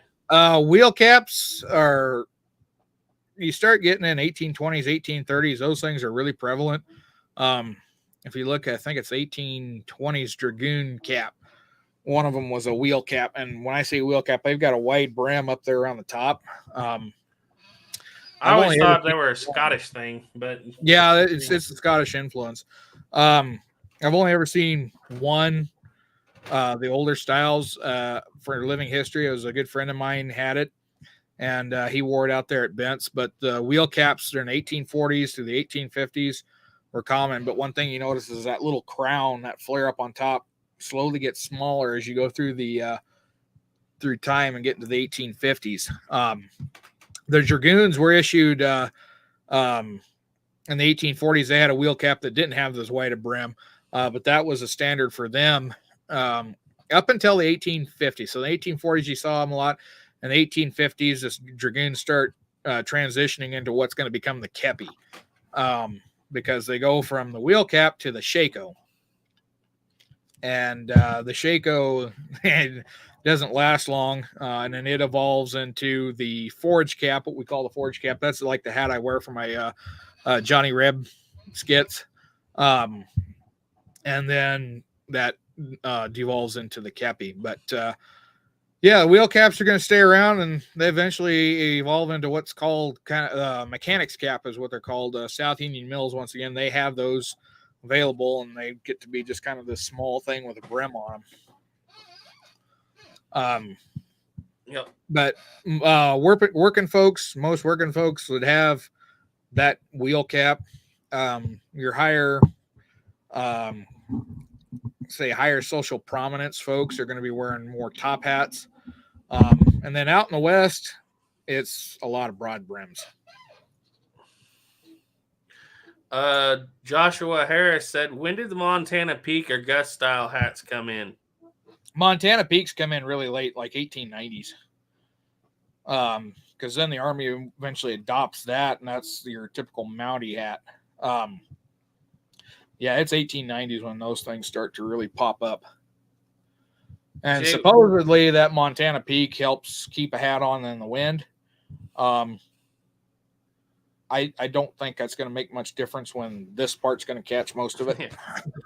Well, they're pretty common in pictures around here in 78, 9, 80. They kind of show up around here, but we're in windy country. So, Right. Jay Wheeler said, "Howdy, y'all." Jared 1860 said, "How common would it have been for Civil War veterans to wear uniform parts after the war?" You see it, not a lot, but you do see it. Here's a picture I got in like the 1870s, I think it is, and there's a fellow there that still has his waist belt,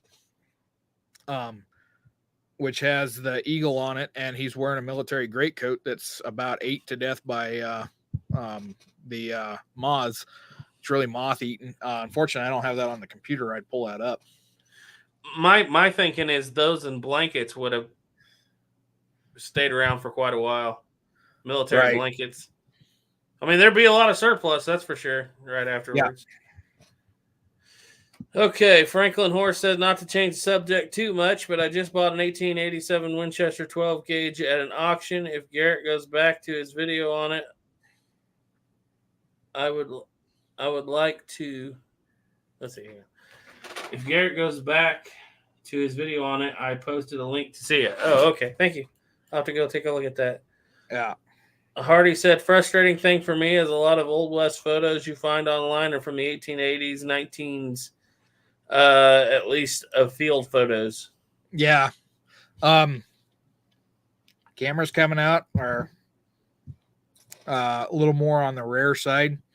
You start seeing some more photographs popping up in the 1870s, but a lot of them are going to be in the 1880s. You're right. It's harder. It is harder to find them in the 1860s. And the only reason we've got such good ones from Fort Laramie is because the photographer come out there to photograph that event. Because Ashton White, you'd think, being he was a prominent government figure, there would be a lot of photographs of him. And in fact, the ones at Fort Laramie are the only ones that I know that exist of him. And he's in 5, 6, 7, 8 of them, something like that. And he'd worked for the government since the 1840s. So, you know, he's working for the Department of the Interior. He is somebody of importance. But anyway, we're going to pull one up here. Right quick. Yeah. Sabater said, one image I like is with Buffalo Bill Cody. One of the guys with him is wearing a Spencer sling as a belt. Yeah, I've seen that too. And Gina Wood said, howdy, Duke. Great pictures. Enjoying this. Okay. Got to watch what I say now. All right. We got a couple more here we're going to go through. So this picture here, full screen that. Ooh, this one is a little older. Yeah, we've popped this up before. Supposedly, the theory is that the guy on the far left there is Jack Hayes. I'm not sure I believe it. Wouldn't he be too young to be Jack Hayes? Well, if it's in 1848, no, it's about the right age. I didn't know they even had a camera out there in 1848. Yeah, it would have been very rare. Very rare.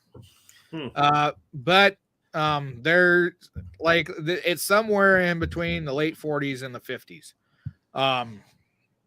So, and that you can tell just by what they're using. So these guys all have double barrel shotguns, which the Texas Rangers were fairly fond of at that time period as well. Doug, if I'm wrong on that, you can correct me, but things I read is they did like their shotguns. But some of the stuff you'll notice they're carrying is this gentleman here has a flask. Flasks were getting to be more common, or getting to be pretty common, just as common as horns. And I thought this one you could see one, but I guess not. This photograph, unfortunately, is pretty blurry, but the guy in the middle here, you can see he's got a wheel cap on. Mm-hmm. And then one of the interesting things, and I'll zoom in, it's going to get really grainy, but if you look at this guy's vest, he has got what looks to me like a paisley pattern. Mm-hmm. I see it. So I'd always thought paisley was a more modern thing, but apparently not, because that is definitely what looks like a paisley pattern vest. And then, of course, they've all got pipes. These pipes are very typical of the 1840s through the 1850s. The two in the front look like clay pipes, but the one in the back looks like a little higher end. Yeah, it's still a clay pipe. It just has a longer stem. Yeah, the color's You notice his has got a really short stem. Stems on them things broke all the time. I like the hat. The hat is just that's a cool hat when you actually pay attention and look at it, how it's rolled up like that. Yep. And so that's unfortunately that's about as much detail as you can get on the clothing there. Other than this gentleman's probably more than likely wearing a frock coat by the way it's draped off of him. Unfortunately, it's a little harder to see, but you can see some things like you can tell they've got the double barrel shotguns, as I said, and then the powder flask instead of a powder horn, which is just held by a leather thong. Yeah. Doug Duke said, yes, that is only part of the photo. The original is of 5 guys. Yes, they love shotguns. Yep. Yeah, you sent me that. I couldn't find it. I forgot to download it, but I'm going to go through my emails and find that one again. And then let me see here. I've got another one here. We're going to share that one. I got to open it so that it'll pop up here.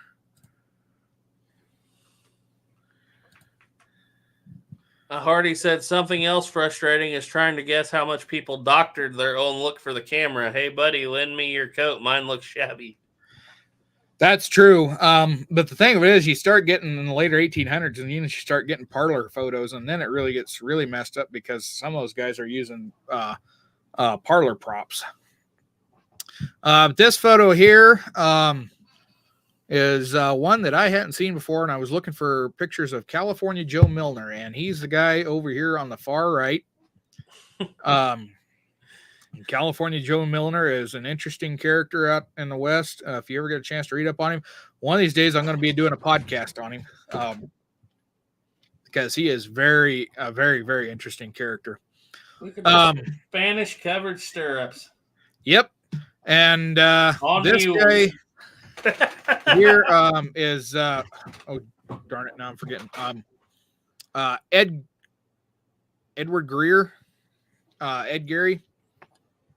So he was a prominent scout. This photo is actually probably taken during Custer's one of Custer's expeditions in 1867, if not Hancock's expedition. And these gentlemen are all scouts for the Army.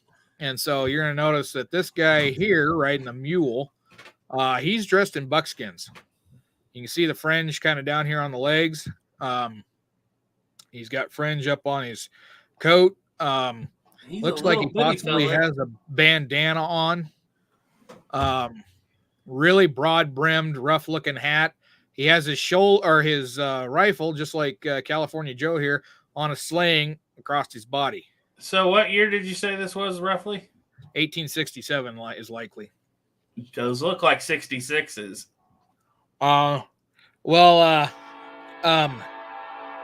It's possible. California Joe carried a Sharps rifle. Okay, which one's he? He's the one on the far right. Okay. Pardon me as the train goes through.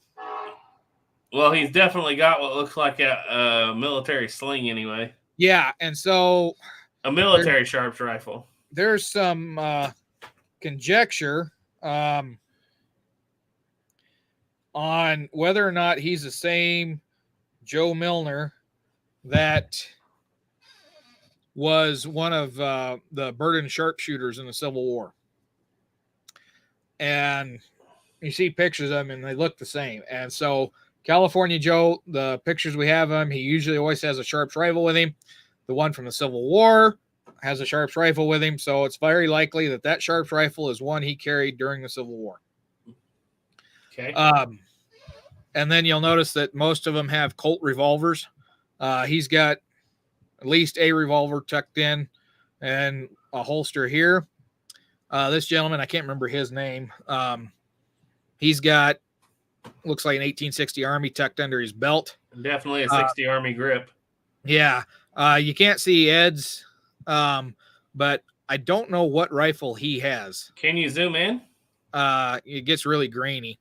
It might be a Spencer. Oh, it looks like it goes way. Yeah, it definitely looks like a Spencer. It looks like the barrel just kind of faded out up there. Yeah, because if you look here, there's kind of a line that goes out, but he might have a Spencer. It looks This very gentleman's Spencer-ish. holding a revolver. Can't tell what it is, but he does have what appears to be a Colt here and another Colt there. So he's got 3 revolvers. Really wide belt. In fact, that might even be a carbine sling repurposed. But he has more kind of what looks like a sweater on. It's probably a sack coat. Ed's got a sack coat. California Joe, I think, just has his shirt on. And I don't think he's got anything on underneath it. I could be wrong on that. Like I said, it's kind of hard to see on him. But this fella here is definitely clad in buckskin. Boy, that guy on the far left looks like he just came right out of a Remington sculpture. He does. He really does. And you'll notice that the California Tapaderos are on both of these saddles. Yep. And it's so cool. They're all right. Well, at least 3 of them are riding mules. Actually, there's only 1 mule. And there's 2 mules there at least. well, that's a pony. That looks to me like a regular pony. Could be a mule. That's a mule. But I think Ed's riding a Indian pony. Okay. I can't see his ears. But you'll notice they're all pretty small animals. Well, they're not very big fellas. That's true too. But yeah, their feet aren't more than about 2 foot off the ground in the stirrup. Yeah, it's kind of like that opening scene of Last Dance, Saber River, when Tom Selleck's riding that little horse. That's funny. I'm just trying to see what else there might be details here that we're missing. He's riding a kind of a Hope style saddle. You can notice it's got the large saddle horn on there, and California Joe's got something similar there. Does he have a pommel holster hanging down there in front of his knee? I don't know if that's a pommel holster or if that. No, that looks like a picket pin. Okay. Because you can see something wrapped in rope here, and it's tied up on the thing. So that might be like what we call a ground tie pin. Yeah. Okay, got you. And they wrap the rope around it. But yeah. And then, of course, one of the things that gives it away is California Joe always has a pipe in his mouth. They said he only took the pipe out of his mouth to talk and to light it. Otherwise, it was constantly blowing smoke. I see. Outlaw Man said, as a clay pipe smoker, you always buy them long because soon enough you'll have short ones. Yeah. And you never hold them by the bowl. You always hold them like a cigarette. Okay, let's see. We got a few people in here. Guns of the West, Dustin's in. He said, making products and watching one of my favorite live streams. Great night. Well, appreciate that, Dustin. Thanks for jumping in. Yeah. Franklin Horse said 2 horses and 2 mules, ? Yeah, Hardy said, always made me laugh how small John Wayne made his horses look. Arizona Frontiersman said, I heard that a lot of these guys shape their hats based on the reading of the 3 Musketeers. That was getting later in the 1870s. Hardy said, sounds like my grandfather with his pipe. We got to calling it his pacifier. He didn't like that too much. Ouch. I'm going to look here. Yeah, go ahead and keep reading on there. I was going to look and see if I've got too many more photographs. I don't think I do. I think we're caught up, actually. All right, I'm going to look here and see if I can find what folder was it in?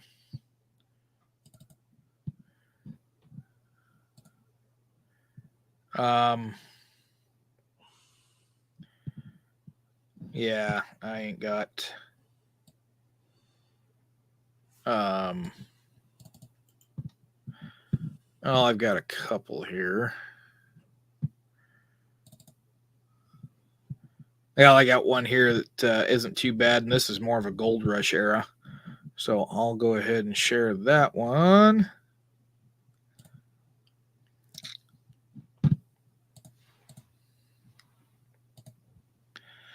All right, so this one is from the Gold Rush era. And you'll notice again, we've got a coat with that black velvet collar on it. And so this is more in the getting into the 1850s.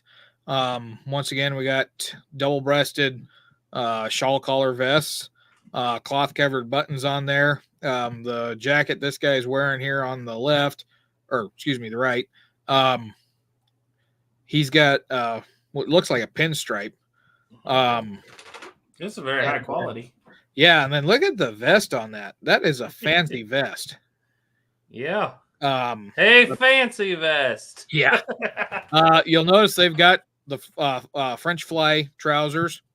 This guy over here, his vest is pretty plain color, but the shirt, you notice on the shirt, it's got some kind of pattern on it. So patterned shirts are fairly common there. And then he also has a pepperbox revolver in his hand. But yeah, this one is from the kind of the Gold Rush era. Cool. Doug Duke said he just sent that picture of Hayes. Okay, yeah. I'll haven't got it yet. Give me just a second and I'll pull that up. And Franklin Horse said those ears. There we go. All right. Downloaded that one. And then looks like my buddy up at Fort Laramie found some more photos. So we're going to look at some more photos. There's the one I was looking for. Okay.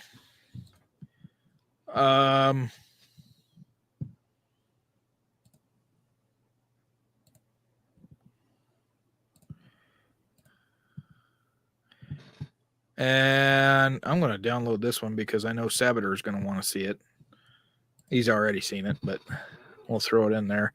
And it looks like he sent me some doubles. Oh, there's one that I haven't looked at. Dagnabbit. Bear with me just a minute here. Louisiana Gray said, looks like the guy on the right had a broken glass he was drinking from. Yeah, I noticed that too. All right, we're going to download that one. Download that one. He sent me a ton of them. Oh, good. He sent me that one because I was going to get more into that military pants thing. And then that one's kind of washed out and hard to see, and it's the same guys over again. All right, we'll look at these. Like I said, give me a minute. Bear with me here. Now I got to go and figure out which ones I just downloaded. All right.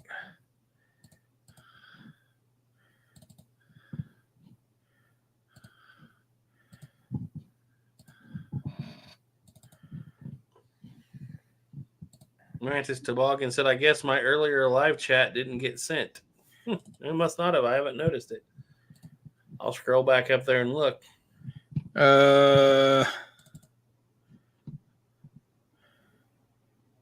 That was the same one we already looked at. I don't see one, Mantis. Okay, I think that's the one I really wanted. Okay, all right. So let me pull this one up. Okay, so we remember Mr. John Richard Jr., John Reshaw Jr. Earlier, he had a little bit fancier clothes on. Now he's got just kind of a plain sack coat. And Garrett will like this. Notice what I got? He's missing a hammer? No? No. Look at the type of rifle it is. Oh, a Lehman? It's a Lehman. Yeah. With a twist painted ramrod. I see that. Very nice. Yep. But you notice now his boots are not tucked in, or his pants are tucked into his boots. He's ready to go to work. Yep. So this one is probably a different day than what the other ones were. But yeah, we're pretty certain this is John Reshaw Jr. This here is his brother Lewis, fairly certain of, because you notice there's some similarities in the facial features, specifically the nose. So John and Lewis Reshaw were mixed blood. They were a quarter Oglala. Like I said, they were related to Red Cloud. Lewis Reshaw would serve as a scout for the Army during the 1876 campaign. John Reshaw Jr. would wind up getting killed in 1872 by possibly his it was by his native relatives. He had went to his former father-in-law saying he wanted his wife back, and they told him that she wasn't around, and basically lost his temper and shot his former father-in-law, and then he got killed shortly thereafter. That's a story I'll get into more detail another day. Once again, he's got those same pants on with the stripe down the leg. But you'll notice that his brother's got a light-colored, probably a linen frock coat. It's a really long frock. His vest is unbuttoned. He's not wearing a tie. So you definitely tell they're not what you call a higher class gentleman. These are more of your average working guys. Those pockets are kind of wild. Yeah, he's kind of got the mule ear pockets on the pants. This is one of the things when they say the pocket revolver was designed to fit in pockets. Pockets were bigger back then. Notice that his hands don't go very far in those pockets at all. Yeah. That's more of a coat pocket that would be bigger. But that right there, putting the hands in the pockets, that was not considered socially polite. Well, he doesn't look very socially polite. Yeah, the Reshaws, they were a rough crew. You didn't want to get on their bad side. And that was most of the Western men out there. They just didn't have time for it. But this gentleman here, he's a little bit more refined. He does have a sack coat on, and he's got a very short-brimmed, likely straw hat. And I have no idea who that guy is. We've got ash white once again, shawl collar vest. Looks like that vest might be made out of polished cotton because it kind of looks like it shines a little bit. But in here, you notice he does not have the plaid pants anymore. He's got regular pants. And then this gentleman, one thing kind of neat is his pipe. He's got a very long stem pipe. It's not a clay. Oh, well, it's not the Mountain Man clay style. This is kind of a more fancier clay pipe. What are they setting on? Boards? Is it muddy? Yeah, it looks like old wagon parts. Maybe it's muddy. Could be, or they just didn't want to set in the dirt. Not sure who this fella is in the center. That very likely could be Spotted Tail. I do not know. I honestly do not know. He has a similar look to Spotted Tail, but I could be completely wrong on that. But you notice he's holding a saber, and then he's wrapped in a blanket. And if you notice that white trim on the edge, that was a fairly common trade blanket that was around. And you get just the hint of a beaded moccasin right there. Very nice. And then if you notice the native woman that's standing next to him, she's wearing a cloth dress, European style dress. And then she's wrapped with a shawl and looks like she has an apron on underneath it as well. And then we have, I forgot his name again, Giroux. Once again, got the black velvet collar on the jacket. And then you get this fellow over here, and he's another ruffian Westerner. He's got an undershirt on, a white undershirt, and then he's got an overshirt on top of that. That's pretty common in that time period too, to have a work shirt that would go over your regular shirt. And then his pants, they're lighter in color, so they very well could be old cavalry pants, but you will notice that pockets on them are a little bit bigger. He's got something stuck way down in the pocket there. And then he's got a rope for a belt. Mm-hmm. You can see the rope tied up right there. Am I just seeing things, or is that the tallest bear trap saddle I've ever seen in my life? That is what's referred to as a squaw saddle. I know that term is not really, it's very much frowned upon today, but that's what it was referred to as a squaw style saddle. Oh, okay, gotcha. So that's a Native American style saddle. So this very well may be another Reshaw brother. It's hard to tell. I can't see his face very well. They kind of all dress alike. Yeah. So yeah, it could be a Reshaw. I have no idea. Could be another fellow from out there. Could even be a Janice. I have no idea on it. But he's a local to the area. Yeah, with that dress and that style of the saddle and everything, he's very likely a local in the area. That saddle looks like it'd be the most uncomfortable thing to ride. That's what I was looking at. Oh my goodness. Well, you ain't going off forward. Yeah.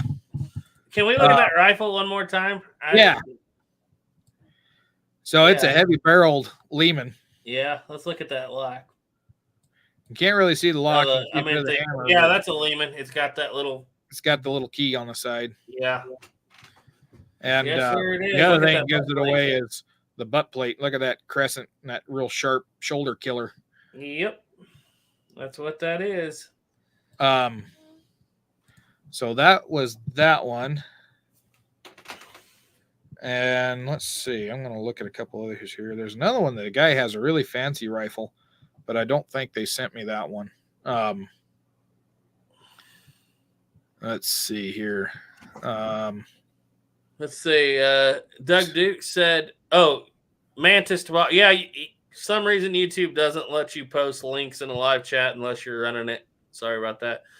Doug Duke said, "I know a lot of powder flasks look the same, but that flask in the Hayes video or picture said that flask in the supposed Hayes photo sure looks like a Walker flask." It does, but it's smooth. Yeah, it doesn't have any. It didn't look like it has the detail on it that the Walker flask had, the Eagle. All right, let's pull up another one here. Joshua Harris. Oh, sorry. Go ahead. Yeah, I was just going to say, these are a couple more of the characters we've seen. You notice this guy over here, that's same guy in the last photograph, because I'm pretty sure that's the same horse, because it's got the same stipe saddle. This guy here, can't really see his face, don't know who he is, but he's got a little bit more gentlemanly fashion on. He's got his sack coat, cravat, and then he's got some type of long arm. It's hard to tell what it is. That's one rough outlaw on the left. Man, look at that horse, and he's going bareback. Yeah, he's riding it just with a blanket, and that is looks like a thoroughbred horse. It does. I mean, look at it compared to that pony on the right. Yeah, that looks like not an Indian pony. It looks like half draft horse. So yeah, both those horses are pretty tall. Man, just look at the muscle definition. I mean, for a barn-fed horse today, that's a fine horse right there. So yeah, and then they got a dog down here. I think it's a dog. I hope it's a dog. Yeah, I'm pretty sure that's a dog down there. Yeah, the main reason why I'm using all these Fort Laramie photographs is because they've got such great detail to them. I'm gonna pull one up here, and like I said, it's getting repetitive on some of these guys, but let me pull it up here. Joshua Harris said, "My dad found a dead tree that fell into the Muskogum River here in Ohio. Had 25 to 30 broken or mishappen clay pipes in the root ball. He figured it was where they made them and threw the bad ones away." That could be, or it could have been an old dump of some kind. Yeah, when you find dump sites, those clay pipes, you find a lot of them a lot of the times from that time period. All right, so this picture here, we've got James Bordeaux on the right. Next to him, the guy with the white beard is actually General Harney. General Harney is the one that attacked the peaceful Brule village at Blue Water Creek and sparked what's known as the First Sioux War. He basically pulled a Shivington move, went in, killed a bunch of people indiscriminately. But the thing of it is that in 1868, he comes out as part of this treaty program to make sure that the natives get a fair deal. So it's one of those things of, is he a man that's evil at heart, or is he a man that was just doing his job? So yeah, it's kind of questionable, on that. But he was the one that the mountain highest point in the Black Hills, South Dakota, was named after Harney Peak, and they have since changed that to Black Elk Peak. Hardy said that guy is too old to be me. Yeah. But one thing you notice is he's wearing a cape. Yeah. He has a cape on. He's a very commanding looking fellow. Yep. The overcoats typically had a cape, but it was a short cape, come down maybe to the midsection. But his cape goes all the way down past his hips. And then you notice he's got kind of a fashion of a wheel cap or a mechanic's cap on. It's got a ball up there on top of it. But yeah, Harney definitely was a man that, he was a general, so he's got that commanding look. Then next to him again is Ash White. And unfortunately with this photograph, there's not a lot of detail. So basically you have to judge what they're wearing by the other photograph. So he's probably got his plaid pants on in this one. Because I think a lot of these photographs are taken on the same day. James Bordeaux, once again, has his military hat on with his hat cords. And then this fellow on the far left, you're going to notice, once again, light-colored pants with a dark stripe. That is the third set of officer pants we have seen in this photo set. 3 individuals with that. And then he's got some fancy shoes with the two-tone. Yeah, very nice. Yeah, and he also has the mechanic's cap. Because I don't think, well, he might be one of the ones we looked at earlier that had the stripe. But so is that old Bedlam back there, or where is this at? No, this was taken down near the camps. So that's probably the kind of like garden corral that was down. Okay. So when you guys were up there at Fort Laramie, where the modern horse corral was at, where the telegraph station, just a little bit further down from that, the wagon masters, quartermasters, they had a wagon master corral down there where they kept all the livestock in the wagons. Okay. It was built and looked very much like, looked kind of like Old Fort John in a sense, but I'm pretty sure that's what you're seeing there in the background.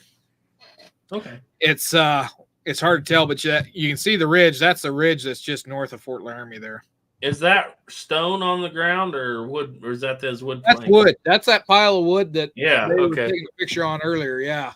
Gotcha.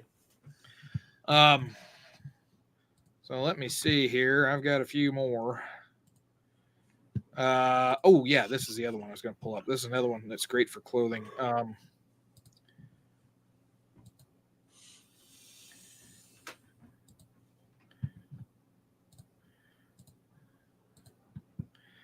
All right. So this one was taken out in front of the quartermaster's office. These buildings, the quartermaster buildings, are no longer there at Fort Laramie. They were all timber frame, and they got torn down when they sold the fort and were used elsewhere. But yeah, you got more civilians in there. We've seen a couple of them before. James Bordeaux again is there with his slouch hat on. And then this fellow here, I don't know who he is. I'm guessing he's a quartermaster employee, but there's another picture they got that they didn't send where you see his face a little clearer, and he looks like Silas Soule. Problem with Silas Soule was he got killed in Denver before this picture was ever taken. But once again, you can see that they've got, frock coats, sack coats, got their watch fobs or vests. His vest is undone. You can see the buttons going down. If you zoom in really close, you can see the lines there. So that's trimmed tape that goes around it. Now that guy looks like sitting down. Looks like he has a preacher's collar on. Yeah, it may just be the cravat. Or no, that's probably a button. Yeah. I'm really interested in this guy to the right of him. What is that hat he's got on? He's got on another mechanic style hat. Okay. So that's kind of the derivative of the wheel cap. But you notice on his sack coat, that one actually has a pocket flap cover. Those were around. Don't see a lot of them though. And then, so the gentleman here on the far right, the African American gentleman, notice he's kind of got a bowler hat. Mm-hmm. Now there was a rumor that this is Isaiah Dorman because he was at Fort Laramie supposedly in 1868. Oh, that'd be something else. But the thing of it is, can't confirm that.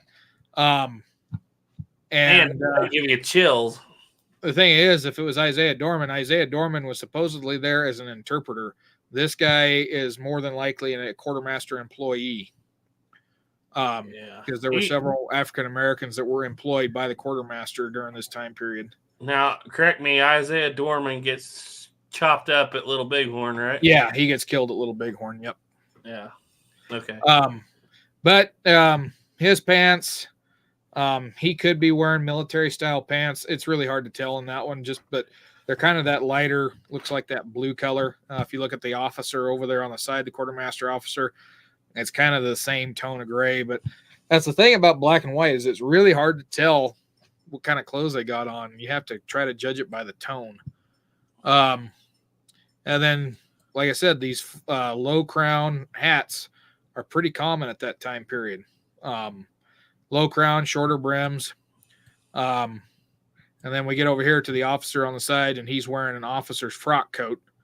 And you notice he's got what looks like an old forge cap. Mm-hmm. But I can't see the shoulder bars on there, but likely he's a lieutenant that was put in charge of the quartermaster's division. Mm-hmm. Because officers would serve that, just like soldiers would serve work details at different stations around the fort when they were in garrison. Officers would also have those assignments as well for a little bit longer duration with soldiers. Soldiers could do anywhere from 3 to 10 days. Officers might be at that station for 3 months, just depending on what they were doing and where they were going. But yeah, this one's great, and it's a great photo of a building that's no longer there.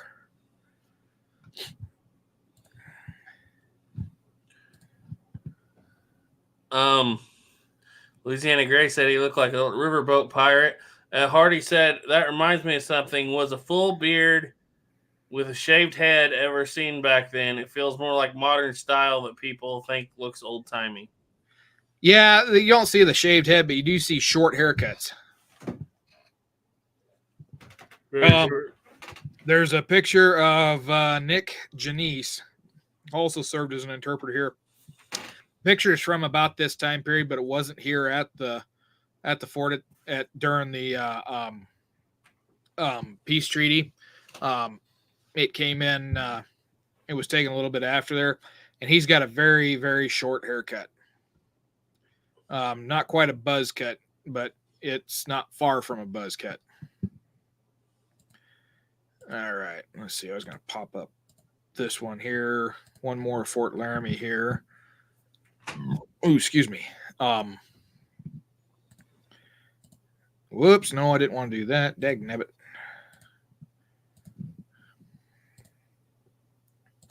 All right, let's pull this one up here. And so, yeah, these are watering in the river, and we got two soldiers, native, likely Lakota, one of the Lakotas. And then I'm pretty sure that's James Bordeaux again on the horse. I could be wrong because it's hard to see his face, but it's likely James Bordeaux. But you can see on the military, this man here looks like he's an officer because he's got a little longer frock. And his saddle is black all the way around. Officer saddles were completely wrapped. Regular enlisted men, soldier, their saddles would have just black leather under where the leg would set. The rest of it was plain rawhide. They were not wrapped. They didn't start doing that until 1872. But The guy in the back, again, probably an officer. You notice he's got his top button done. The rest of it's undone. He's probably got a vest underneath here. And then over here, the gentleman, he's got more of a bowler style crown, and then he's got some fancier clothing, and it looks like he might have a bullwhip in his hand. I was about to say, it looks like a whip. I wonder if they're driving something across the water. It just says watering the horses on the Laramie River.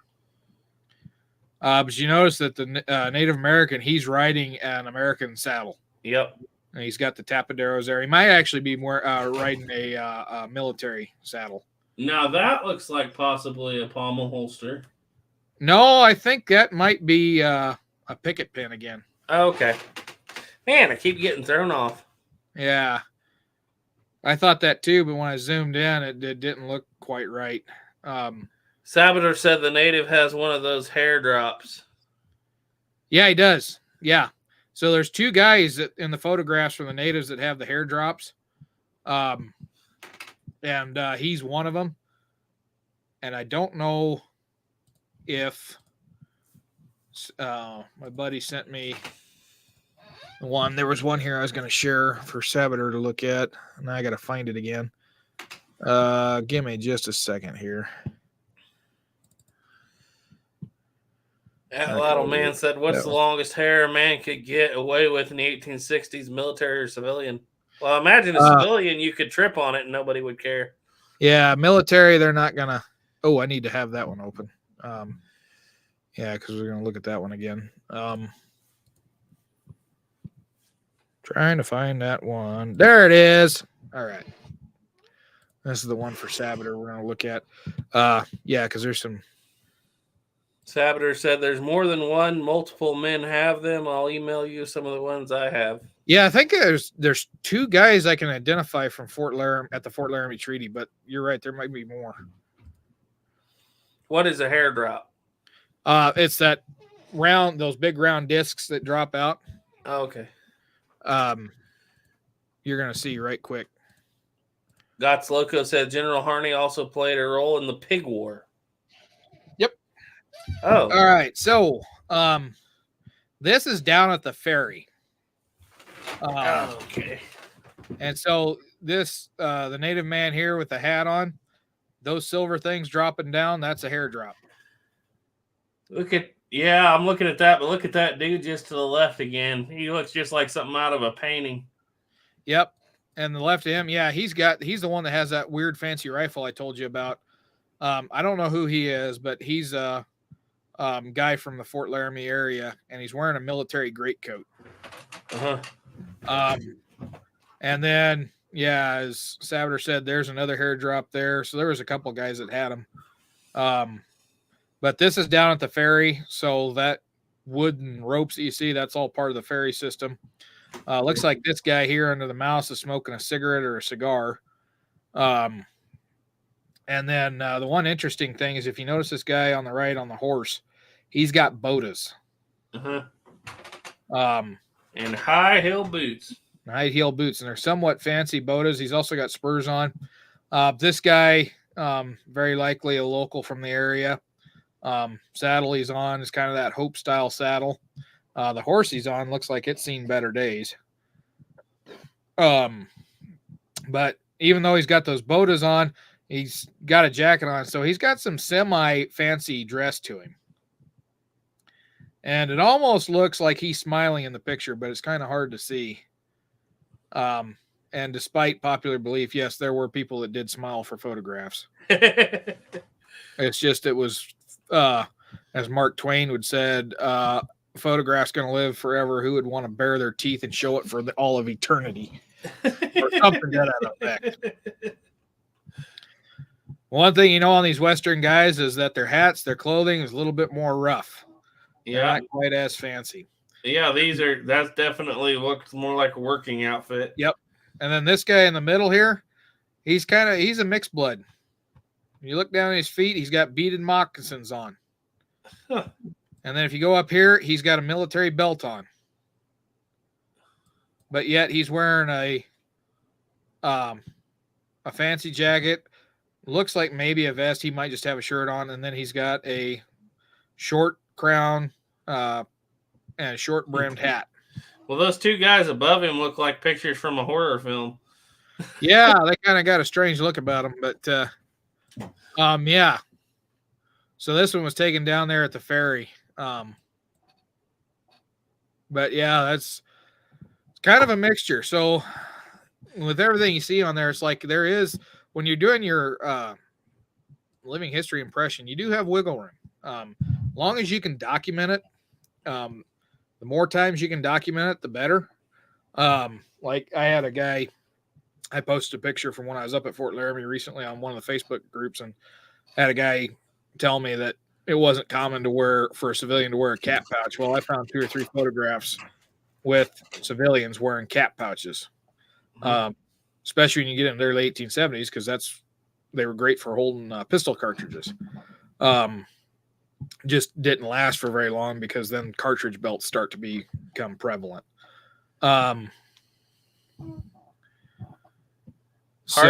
Hardy said, speaking of which, assuming you're rolling your own, how early could you get away with cigarettes?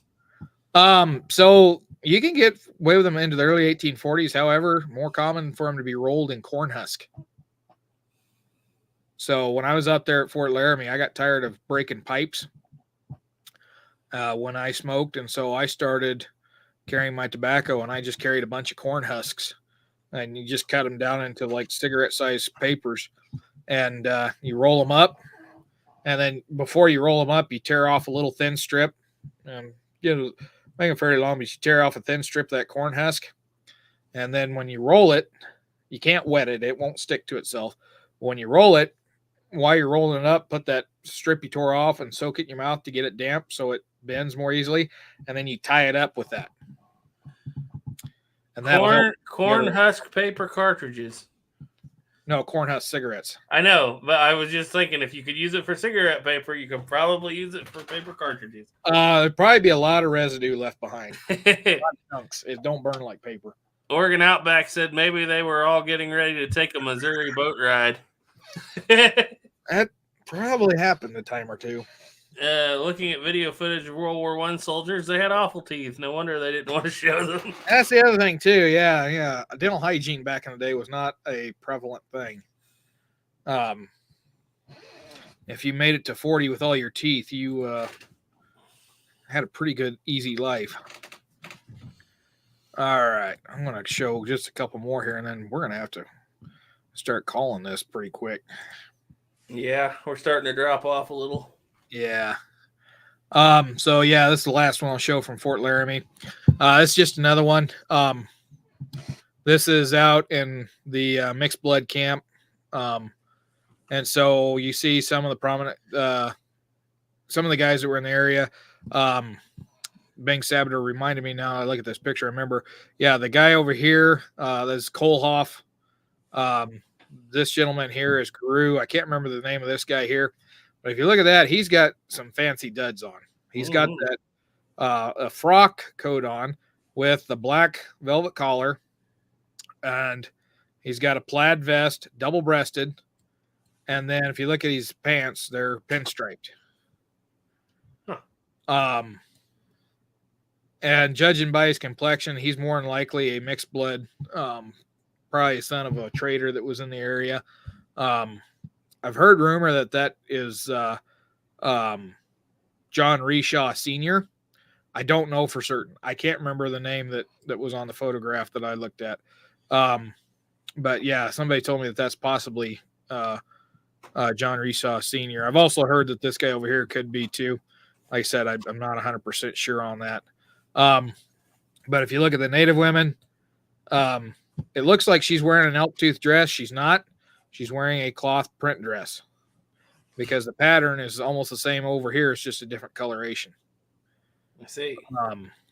And then they have cloth shawls on. This lady is also wearing a check pattern dress. This woman over here has another calico. You notice that the children here are dressed entirely in European fashion. Even with the hats, and there's the dog. That's probably the other photo too. And then same thing for these kids over here. They're all in sack coats. And then this gal over here is one of the things that my friend that sent me these pictures likes to point out. When you look at her, you can tell she's of mixed descent because she's got European facial features, but she's very dark skinned. That's an interesting trade blanket. Yeah. It's actually a shawl. If you look, it's got the fringe. Okay. Yeah, I see. Yeah. I've been looking for any style of the Hudson Bay style, but evidently it's not popular down there. They were, but you just don't see them that much. You're going to see them more out in the other groups, not so much here. But this teepee that one we looked at earlier, these are the same teepees. And there's another picture of this camp, and they've got wagons and stuff in amongst the teepees. So this was mostly mixed bloods in this camp. So that was the camp that was nearby Fort Laramie.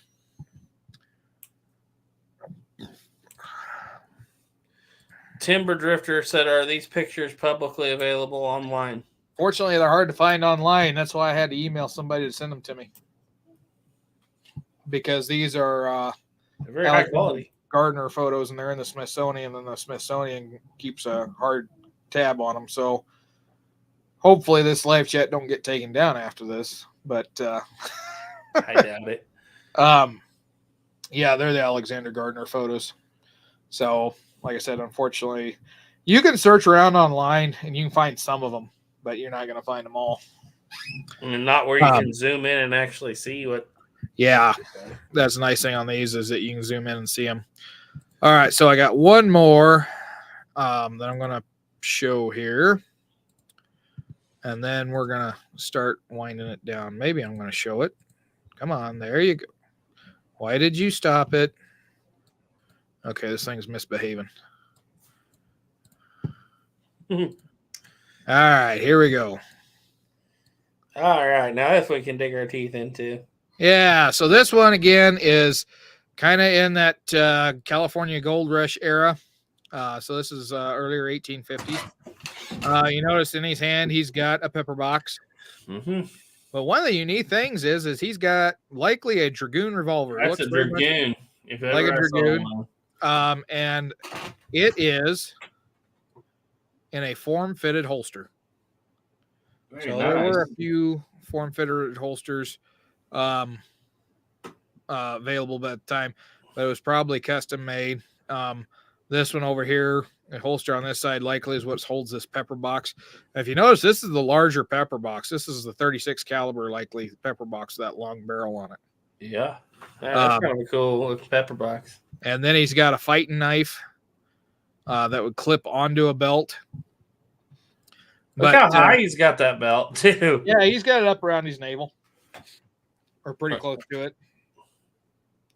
And that was common, too, in the military. Even in the military during the Civil War, you wore the belt up around your belly button.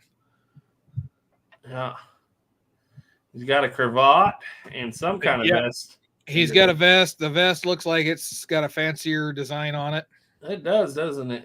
And then a double-breasted frock coat with cloth-covered buttons on it. But the deep notches on there, yeah, that kind of puts it in the 1850s. And then on the hairstyle, it's kind of that bowl cut. Comes down to the ears, and they cut it off there. Yeah, like it was longer, and then they cut it. Yep. Very interesting. You can get a lot out of that picture like that. Yeah. So, yeah, photographs can tell you a lot. They can tell you a lot when you go to portray your historical character. So really, as a scout, mine might be a little bit fancy with this kind of colored vest, but it's not going to be too terribly off. I think we saw a good variety of everything on everybody there. Yep. From the Rishaws that were just outlaw looking all the way up to the fancy generals. Yep. And yeah. Now, Louis Rishaw, when he gets older, you start seeing photographs of him in more fancy clothing. But in that picture, he's not very old. He's not very old at all. He's may not even be out of his teens. John Rishaw, maybe 20, 21 in that picture. Yeah.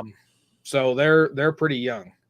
And And John Reshaw, he kind of followed in his father's footsteps in conducting trade. He's seen up on the Bozeman Trail during the Red Cloud's War multiple times.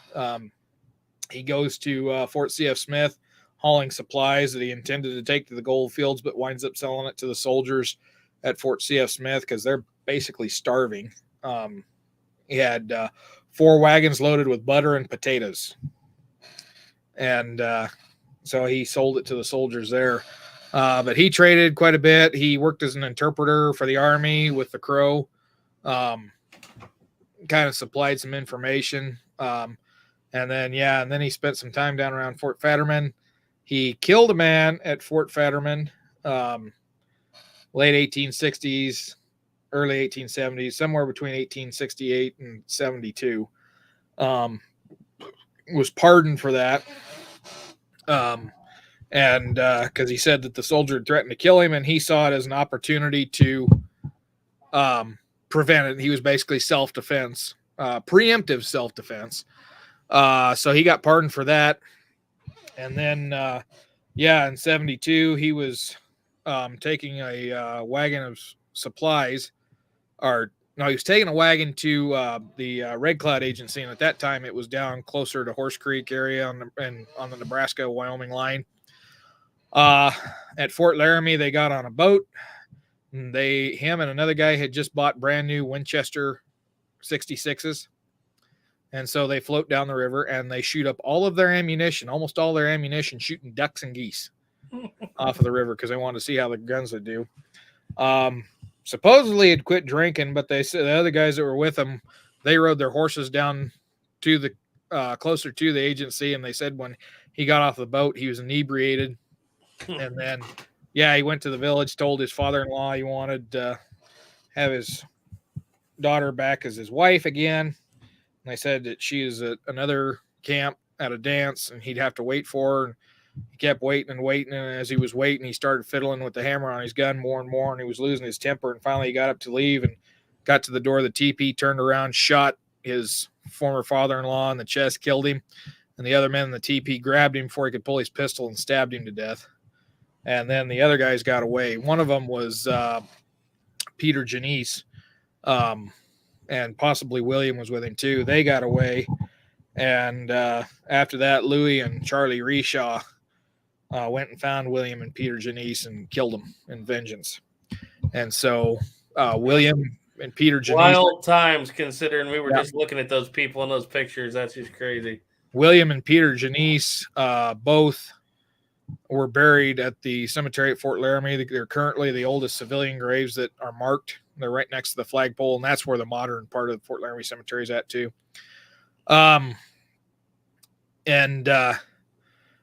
Shortly thereafter that, their sister Mary died. Supposedly she wore a corset to a dance, and the corset was too tight. She suffocated to death. But 3 of them died in 1872. And then Mitch Boyer, his brother John Boyer, because Mitch and John Boyer were born in the Fort Laramie area. John Boyer goes to the 6 Mile Hog Ranch. We'll get into what that is another time. But that was another, I'll just say it was a brothel. There was the 3 Mile Hog Ranch, which John Reshaw had a hand in, along with Jules Ecafee and another guy's name I can't remember. Then there was a 6 Mile. The reason why they're called 3 Mile and 6 Miles, that's how many miles they were from Fort Laramie. So at the 6 Mile Hog Ranch, John Boyer got into an argument with a couple guys and killed him in 1871. He was captured in 1872. He escaped, was recaptured again, and taken down to Cheyenne. And he was the first man legally hung in the Wyoming Territory. The guy with the tall hat? No, John Boyer. There's no picture of him. Oh, we didn't see a picture of Boyer. Okay. Yeah, we didn't see a picture of him. Okay. And the picture of Mitch Boyer that's circulating out there, they found out is not actually Mitch Boyer. That's a picture of a Blackfoot man. But it was a rough area at that time. You like I said, a lot of those guys, they were Western style. You did not get crosswise of them. John Reshaw Sr. was a rough man. They said he did not tolerate fools. He would cut a man's throat as soon as look at him if they aggravated him. At the same time, he did have some level of compassion. There were several people, travelers on the Oregon Trail that needed help, and he would stop and give them help. But there's also said that he buried a few people out there. James Bordeaux, that one guy we saw pictures of, supposedly murdered a man at one of his trading posts that had worked for him for a number of years, lost his temper, shot him in the head, and went out and buried him in the backyard. So yeah, it was a rough time. It was very rough. It wasn't, we're going to line up in the street at 20 paces and try to outdraw each other. It was, no, if somebody caused you problems, you went and killed them. Mm-hmm. Life was cheap. Yep. Life's cheap on the Canadian. Yep. And California Joe Milner, that one guy we seen there, he'd run around that area a lot. He was friendly with just about everybody. And his story ties in with the Reshaw family. He was friends with John Reshaw Sr. And him, and I cannot remember the other guy's name that was with John, with Reshaw. He's a prominent guy in the area at that time. Anyway, Guru. No, it wasn't Guru. Now, Sabater, you're going to have to bail me out here again. Anyway, they were somewhere between Fort Laramie and Fort Robinson, kind of up there in the Rawhide area, as it was called. And Tom Newcomb and California Joe Milner come across them, and they wind up getting killed. And Tom Newcomb blames California Joe Milner. And this was in 1875. Well, California Joe says, no, it was Newcomb that killed him. Well, they get to Fort Robinson in 76, and they have an argument, and finally they kind of put it aside, or so Milner thought. They have a couple drinks. Milner leaves. He's walking out, and he gets shot in the back by Newcomb, and he's killed at Fort Robinson. And then it come to find out that it was very likely a war party of Cheyenne that had killed Reshaw. Huh. All goes around. Yeah.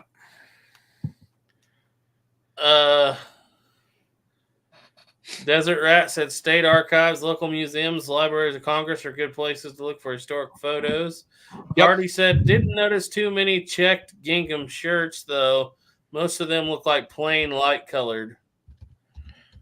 Yeah, there was a lot of, white shirts are pretty common. But there were fancier shirts available.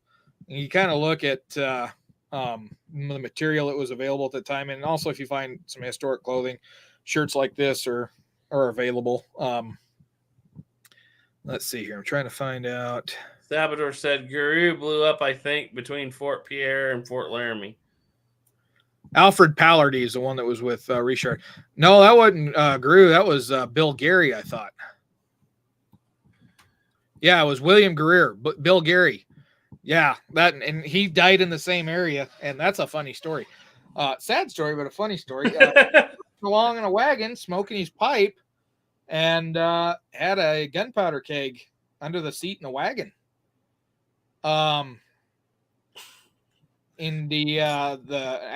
a spark got down from that pipe into that black powder keg and blew him up. And that was in 48 or 49, I think. Sabater said his name had a G in it.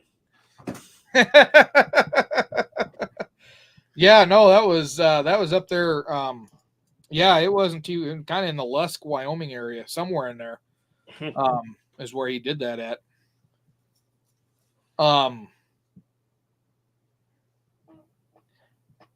Yeah, I'm pretty sure that was Greer. Yeah, William Greer. Bill Gary. Thing about those guys, a lot of times they've got if they have a French name, they've got an English version of that name too. Yeah. No, that doesn't get confusing, does it? All right. Well, it looks like it's starting to slow down a little bit, but we're back up to 51. Yeah. But we're going to have to shut it down here, guys, because I'm about to get talked out. That's been a good chat. That was a big one. That might be the biggest Tales of the Trails we've done thus far. Yeah, it is. Growing every week. Almost, but anyway, yeah. So I'm gonna, before I forget, I'm gonna post the link again. So the newest episode of Tales of the Trails on the podcast is live. That's not on this channel. That's over on the Tales of the Trails podcast channel. And so I just put a link there in the chat. It's flown on both 11 Bang Bang and my chat because we're running this on 2 channels. It gets the views up. It works better that way. But anyway, that's the next episode is going to be 2 parts. And that was the first part that went today. It's the 1865 war. So basically starts with Sand Creek and works up to Platte River Bridge.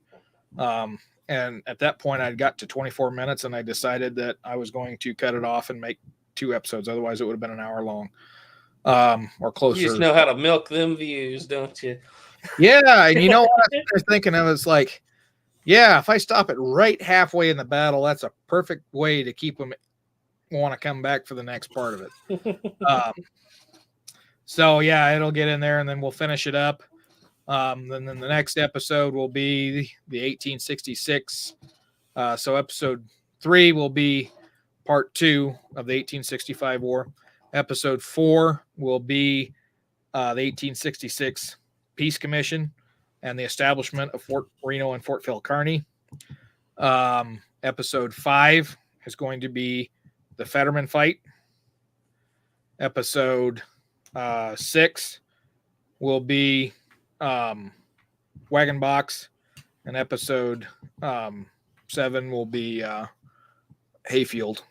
And then episode 8, if everything works out, episode 8 will be the 68 Peace Treaty. So I'm hoping that all works. That sounds like a lot of doing. Yeah, it takes a lot. So that's why I'm kind of doing it every 2 weeks. I need to start working on the script for the next episode. I haven't done that yet. But yeah. So Garrett's got a job to do for some music coming up here pretty quick.